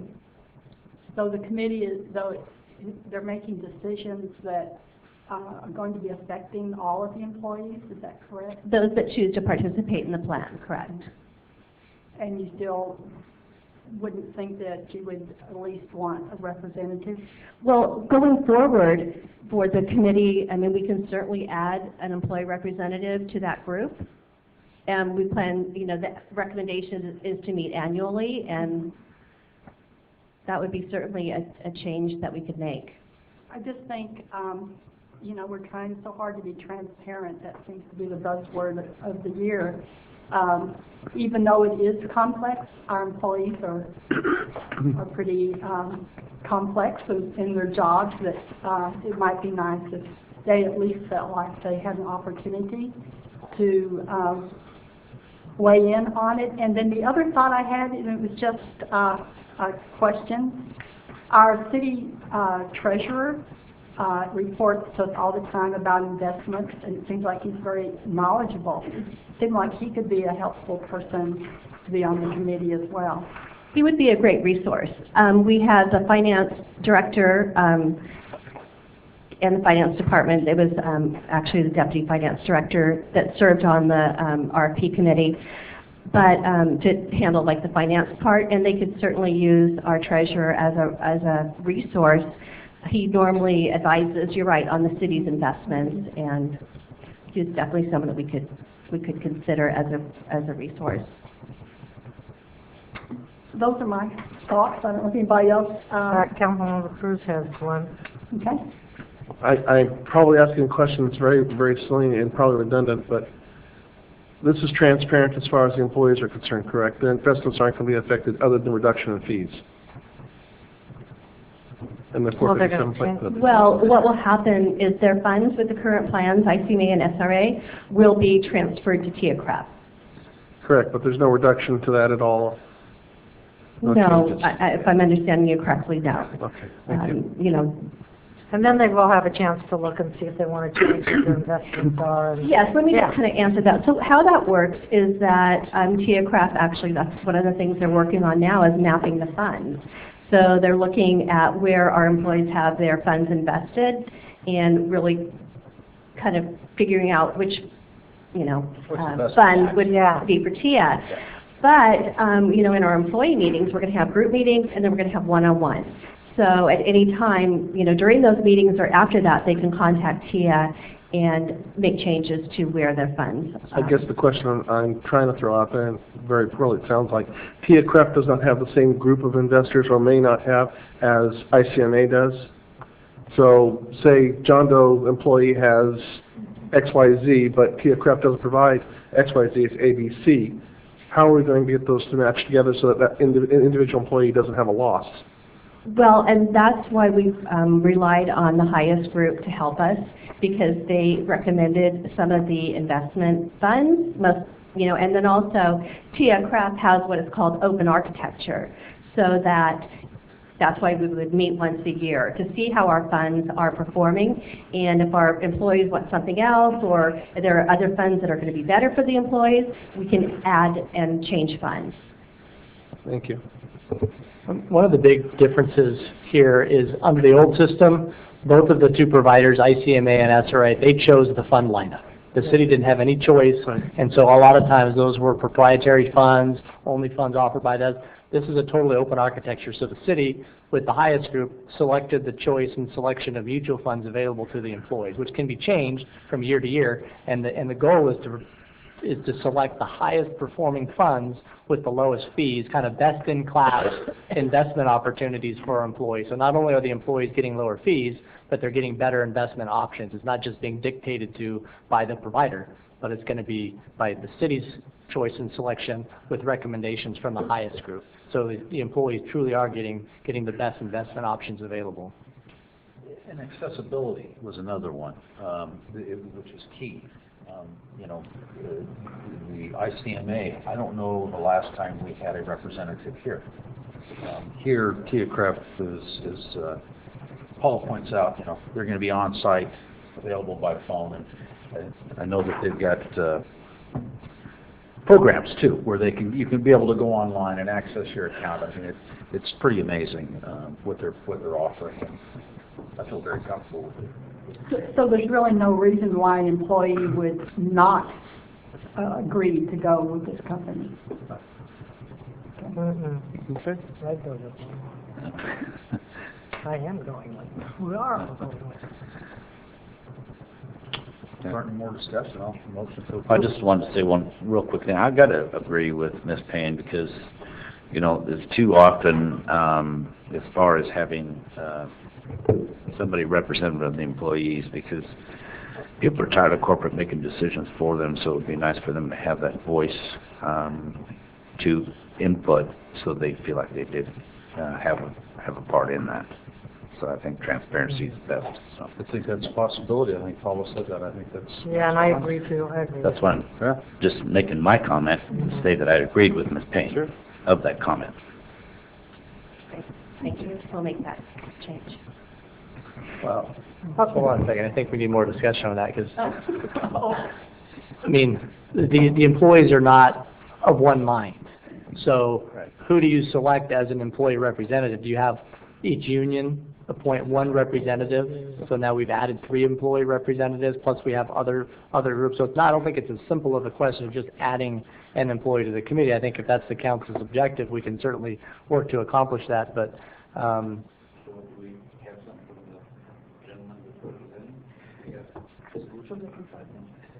from Vincent?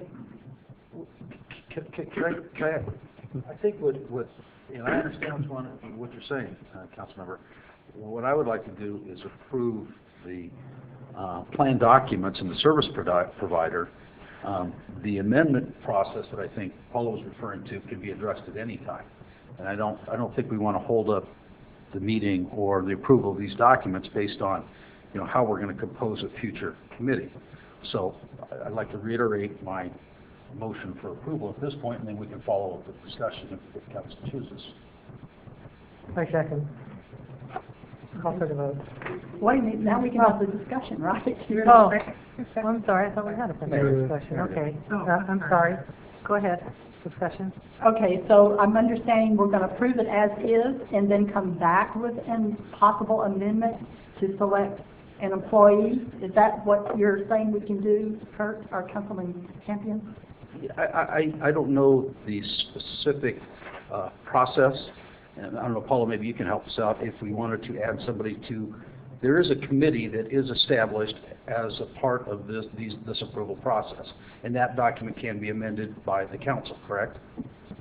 Yes, that's correct. It's established in the first document, which is the charter. It establishes the committee, and at any point in the future, the council can amend anything in that document, including the makeup of the committee. So you could approve the package of documents this evening and have a further direction to staff to bring back an item to consider potentially amending the committee to include an additional employee representative. Okay. Do you think there would be any real benefit to ask the city treasurer to be a part of this committee? He is an elected person. I'm sure there would be a benefit. There could be a benefit, but we have the highest group that have analysts that work with this type of program. That's their, that's what they do as consultants, and I don't know. I don't think it's necessary. I think we have our finance director that can handle the financial part. If she has questions or we have questions, we can always, ask the city treasurer. Okay, it's just a thought. Well, I think the type of investments that our treasurer deals with are totally different than these investments. These are mutual funds, other types of, and so it's not to say he wouldn't be capable of also doing that, but there's no really overlap between the two functions. Okay. Just trying to be sure that we are protecting our investments for our employees. So I'm fine with where we stand, where we'll come back with a possible amendment of an employee added to the committee. Is that where we're at? Mm-hmm. Yeah. Okay. Call for the vote, please, Liz. Vice Mayor Singleton? Aye. Councilmember Payne? Aye. Councilmember Campion? Aye. Councilmember Cruz? Aye. Mayor Powers? Aye. Unanimous? Okay, now to the Public Works Department, Walnut Avenue, Elk Hill Drive, four-way stop request update. Mr. Winkler. Mayor Powers and council members, on May 6th, the City Council was presented with a petition requesting four-way stop signs at the Walnut Avenue, Elk Hills Drive intersection. And this item tonight is to present a report and recommendations relative to this community request And our city engineer, Ms. Gwen Owens, will give you a brief presentation on our study findings and recommendations. The intersection of Walnut and Elk Hills has previously had requests for all-way stop signs. There's various reasons why these requests have been made. Some of the reasons are the volume of pedestrians, school pedestrians for children walking and biking to school, the location of the community park, and the speeds on Walnut. The installation of an all-way stop sign is governed by stop sign warrants that identify criteria to determine if a stop sign should be installed. The Manual of Uniform Traffic Control Devices, which is called the MUTCD for short, defines the standards used by transportation professionals nationwide to install and maintain traffic control devices. Stop sign warrant criteria include volumes of bicycles, pedestrians, and vehicles entering the intersection for any 8-hour period within a 24-hour period, and the number of accidents within the last 12 months. Bicycle, and pedestrian data was collected in September of 2014. The intersection currently does not meet the accident nor the minimum volume criteria. There are no reported accidents at this intersection, and only one of the 8 hours meets the minimum volume criteria. Additionally, Marengo Ranch Elementary School provides 2 crossing guards at this location for crossing Walnut during the school start times and end times when students would be going to and from school. A 4-way stop is not warranted nor recommended by staff at this time. Studies have shown that the installation of unwarranted stop signs can result in poor stop sign compliance. This is based upon drivers feeling that the stop sign has no control purposes on the main street for Walnut. Because the volumes on Elk Hill are so low, the vehicles on Walnut feel there's little reason to yield the right-of-way because there's usually no vehicles there, and thus they get used to not having to stop. There's a decrease in pedestrian safety, especially for small children. Clearly, if there's an all-way stop sign, pedestrians expect vehicles to stop at the stop sign, but when you have poor stop sign compliance and you have vehicles that are potentially running an unnecessary stop sign, it increases the pedestrian exposure. Additionally, all-way stop signs that are unwarranted increase speed between intersections. The thought behind that is that the drivers feel the need to make up speed between the stop signs. It also worsens air quality due to the number of stops and starts. You know, you have increases in carbon monoxide, hydrocarbons, nitrogen dioxide, etc. As this area develops, this intersection will be reevaluated for stop sign warrants. We do have pending phases of River Oaks subdivision that might provide significant or sufficient traffic to actually meet the minimum volume warrants for the installation of a 4-way stop sign. At this time, the City Public Works is actually evaluating installing rapid flashers at the crosswalk.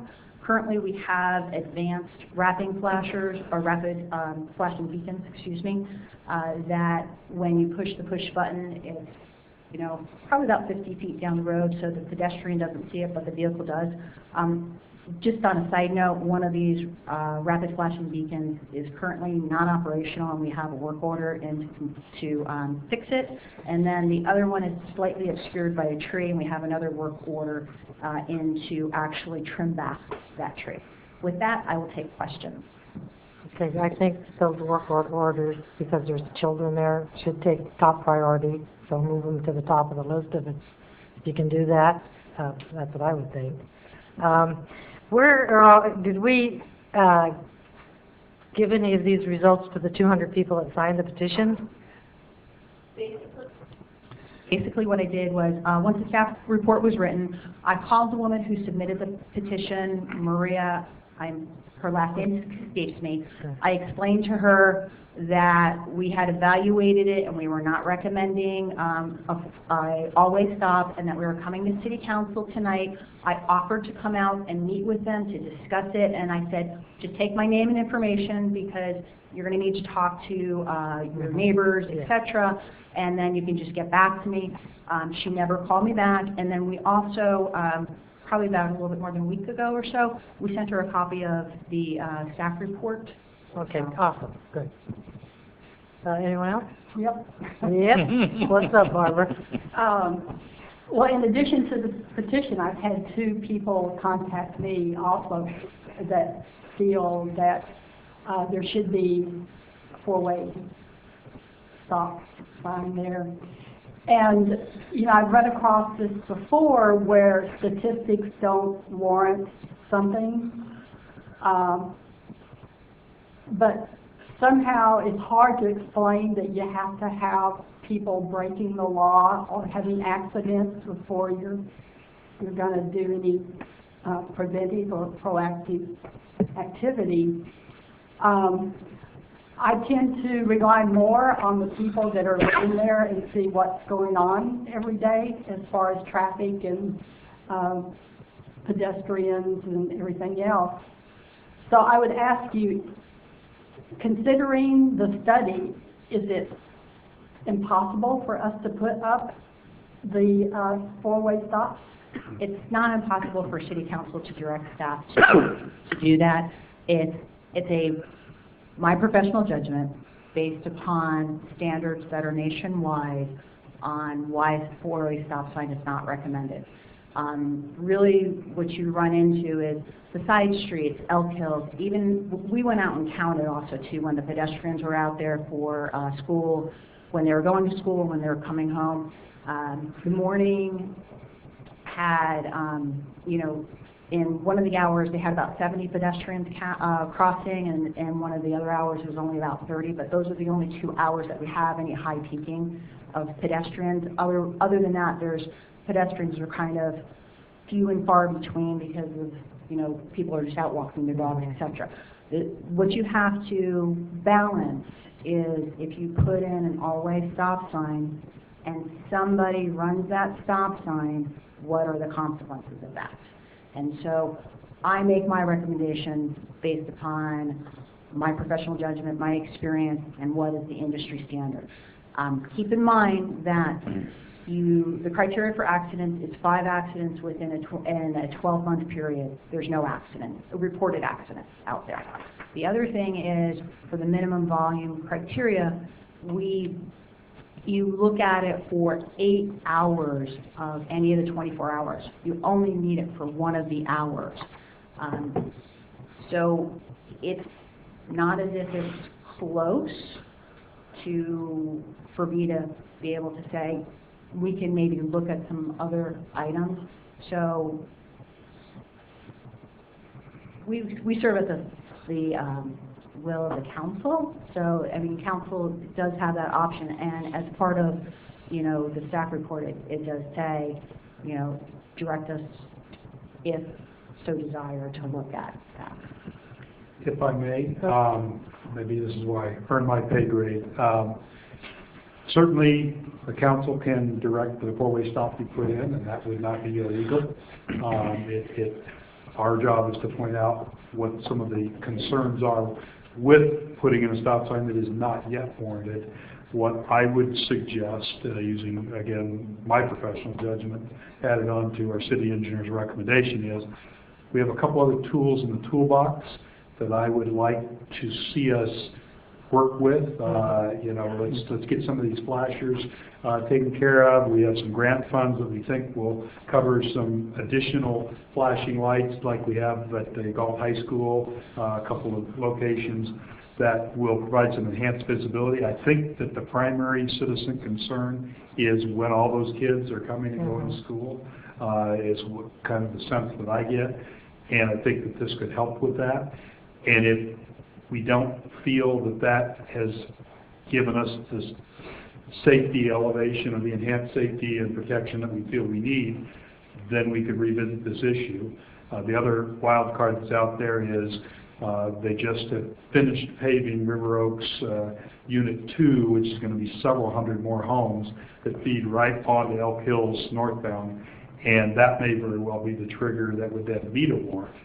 There can be liability ramifications if we do move to put in a stop sign that isn't warranted, and then there was an accident that could be argued was because we put in an unwarranted stop sign. So the stop sign can actually cause accidents. People get rear-ended, or people walked out thinking that they were safe and they got hit. And, well, you know, we get into this sort of a lawyer's tango on, you know, what caused the accident. And so my recommendation would be, we understand that there's citizen concern. We welcome council input on your concern and priorities, and my recommendation is we try some of these other options over the next 6 months and then reevaluate. If there's still a desire for additional enhancements, we can bring the item back and take further action if you so desire. I would have more confidence if I didn't just hear that we have 2 flashing lights that aren't working. Well, any given day, any given light can burn out. We're not sure if it's a control problem or, so the reason we're reporting tonight is we just went out today to take a fresh look at, you know, has anything changed, and lo and behold, the lights are burned out now. Amazingly, we haven't received any calls. We rely on citizens, you know, red lights out, or if a street light's out, we get lots of those calls.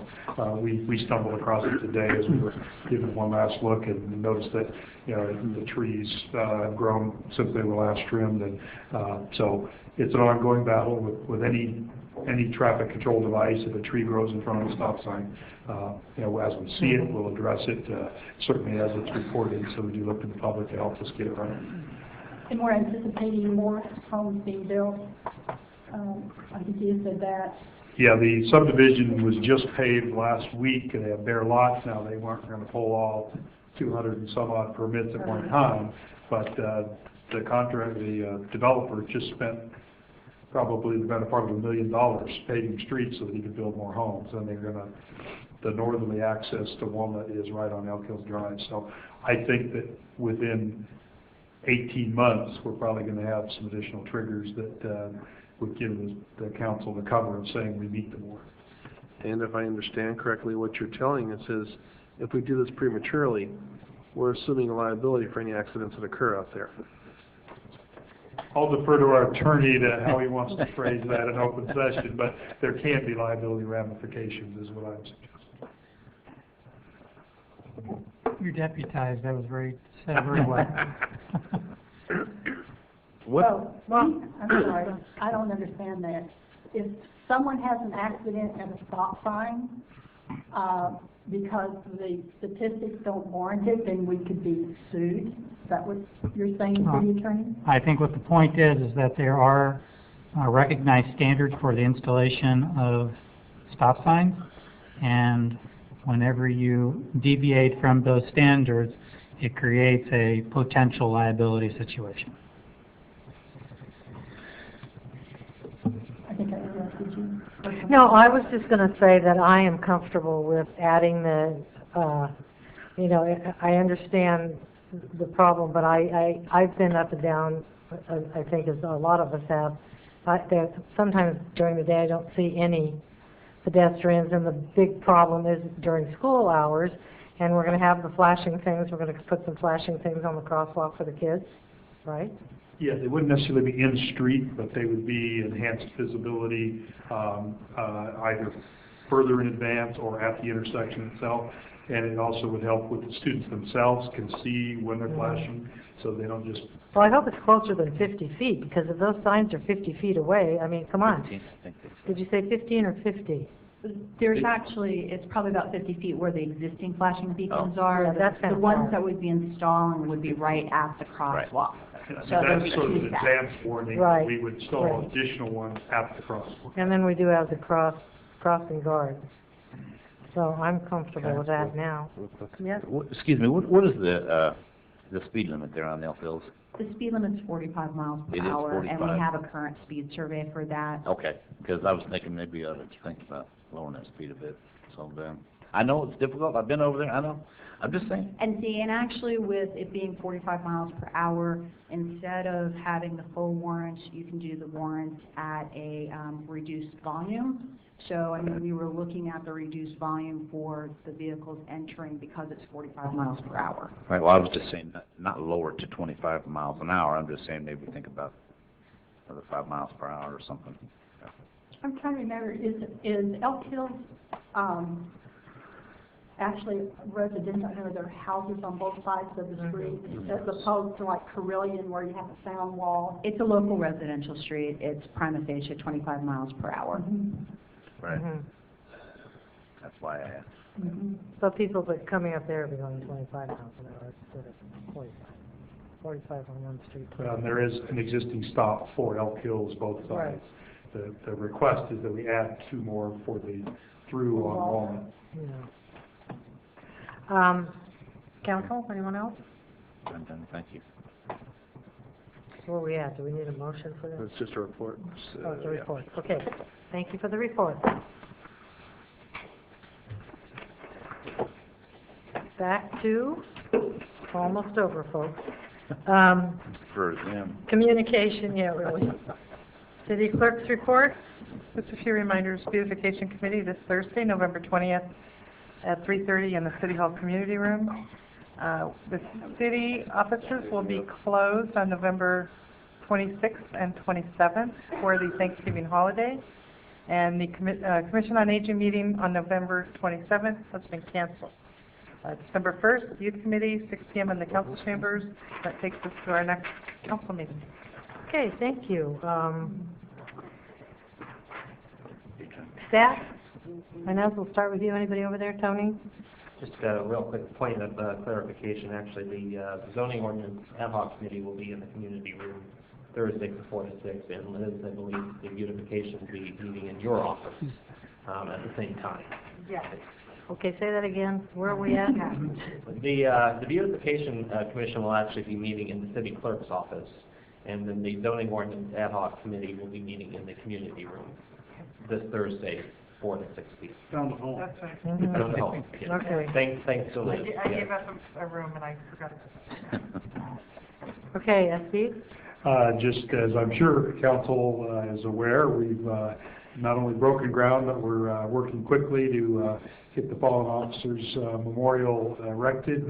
Yay. Weather permitting, we may be pouring concrete by the end of the week, so that's pretty fast. Yeah, it's moving fast. That looks good once you get started. Good. Ladies, you done? Get like, yeah, we're done. They're all like, yeah, let's. Saturday will be the start of 4 officers. They'll be graduating from different academies. And we'll be bringing those 4 individuals before council in late December or early January is where they're swearing in. Oh, great, thank you. Steve? All right, just a reminder, we have to go back into closed session after we're done. We didn't need that reminder, Well, but thank you. Councilmember Campion? The camps event the other night was very good. I don't know who else made it, but it was a lot of fun. I'm sorry I missed it. I heard it was great. It was great. Dovetailing onto that, I talked to a couple of members. They actually were able to earn over $9,000 towards the Champs Memorial. Really nice. Otherwise, have a happy Thanksgiving, everyone. Be safe. Don't pig out too much. Councilmember Payne? I went to the library to their birthday party. They're 106 years old. And the library was packed. Don Matoli was there, as well as every kind of citizen, and a dog that you could actually read a book to was there. But it makes me think that we maybe need to start thinking in the future of expanding our library. The original plan showed that it's supposed to be flipped. And I know it's not anything that we're going to be doing right away, but considering what I saw, I think we need to start thinking in that direction, which leads me to another idea that I'd like the council to consider. We do our strategic plan about every 6 months, and they'll be coming up again, I think, in about January. Is that right? 7. I just happen to be looking at the calendar. It makes sense to me that maybe we take this opportunity to reach out to the public to tell us what they think of the goals we set for them, and see if they have any other goals that they would like for us to consider on our strategic plan. I think it would be great to do an old-fashioned town hall meeting. And also we could use our social media to ask people to submit their ideas for goals for our strategic plan, instead of just the city council doing that without really soliciting input. So anyway, I just throw that out as a suggestion. I think it would be interesting. I think it would be fun. And I know I'd feel better about making goals if I knew it was the same thing that the rest of the city sort of liked. That's all I have. Yeah, that's a good one, except we've got Thanksgiving and Christmas, and then there it is. I don't know if it could fit it in, or, I think it's January 7th. No, 7th. Strategic plan. Yeah. I better put that on. I'm pretty sure.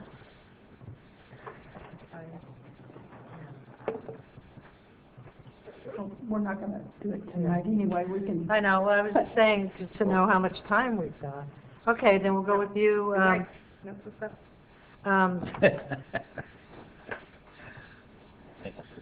Singleton, Vice Mayor. You ready? Yeah, I'm ready. Oh. Go ahead. Well, first I'd like to say thank you all for being here, and I know it wasn't on my part, but you all that know I drop by your departments often while in office. Just because I'm not an office doesn't mean I'm not going to keep doing it, because I probably will. So. Call for an appointment. Yeah. Nah. Yeah. Okay. I Go ahead, I'm sorry. go against the rules, you know that. Come on. First I want to thank Miss Payne. She, some years ago, got me interested in doing what I do up here as a city councilman. She supported me and kind of helped me through some things that I needed to do. And I thank you very much for doing that and supporting me through this great democracy that we have here. I appreciate it. But I want y'all to know, like, Inez, all you guys are special to me, because I've always just dropped by, and I appreciate you so much sitting down and explaining things to me and talking to me in your offices about some of the funds that we have here. Also want to, I'll try to make this short as possible. I know we got to go after closed session again. As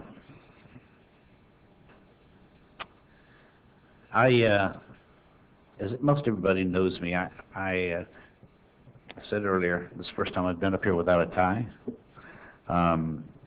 I've always worn boots and jeans up here because I want people to know and understand that I'm just an ordinary person like you. I don't put myself on a higher pedestal. I'm not any better than you just because I sit up here. I just represent you. I work for you. And even though I'm not going to be up here, I'll continue to do that. So I had a lot to say, and I'm supposed to write down. I thought, man, I'm looking down all the time. I enjoyed this office. I did what I thought that we needed to do with council, department head, city manager, and city attorney. We turned this around to be a business-friendly community. It's what we needed to do. We've changed a lot of things, and things I think run smoother. We work well together, all of us, even though we don't always agree, but we do work well together. I will continue and focus my efforts on at-risk youth in our PAL board, and I just want to say a few things and I'll stop. Each and every one of you are special to me, and I'll never forget you as long as I live. Armando Solis, I think he's a very good man for the Parks and Rec Commission, because he's done such a good job over there. Chief Bowen, it's been a pleasure working with you. Thank you for the help with PAL and your backing of PAL. You've done tremendous things, and I appreciate you bringing more officers on the department. I appreciate your efforts to bring integrity to our department. And if I had another older brother, I'd probably be just like you, man. Mr. Rudolph, thank you so much for your guidance. I help on LAFCO and also with issues here in the city. You're just a comedian. I love talking with you. You guys should watch this guy lecture sometimes. A He's just lawyer very, who's very a good. comedian? I tell you, he does a very good job. Very good job. And last but not least, Mr. Jason Behrman, thank you. You know, you helped us along with finance. You know, we were having some bad financial issues throughout these years. You know, we're looking at 150, I think it was 150,000 spending deficit. And hopefully this next year, we should be hopefully in surplus, correct? So I appreciate your efforts and also finance. I don't want to give all the credit to you, okay? So, for your efforts and turning the city into a pretty good, it's always been a good place to live, but financially we look very good, and I appreciate you. And I think we're lucky to have you. Thank you. That's all I have. Thank you. Okay, I'm going to close up by saying that we were lucky to have you. And I think it's been a really good 4 years for so many reasons. And I think that you're a great part of some wonderful things that have been happening. The city's going forward. I think you're one of the emphases that pushed it that way, and we're very lucky to have you, and I personally am going to miss you very much. Thank you so much, but I will be a pest. All right. Expected. Adjourn to closed session.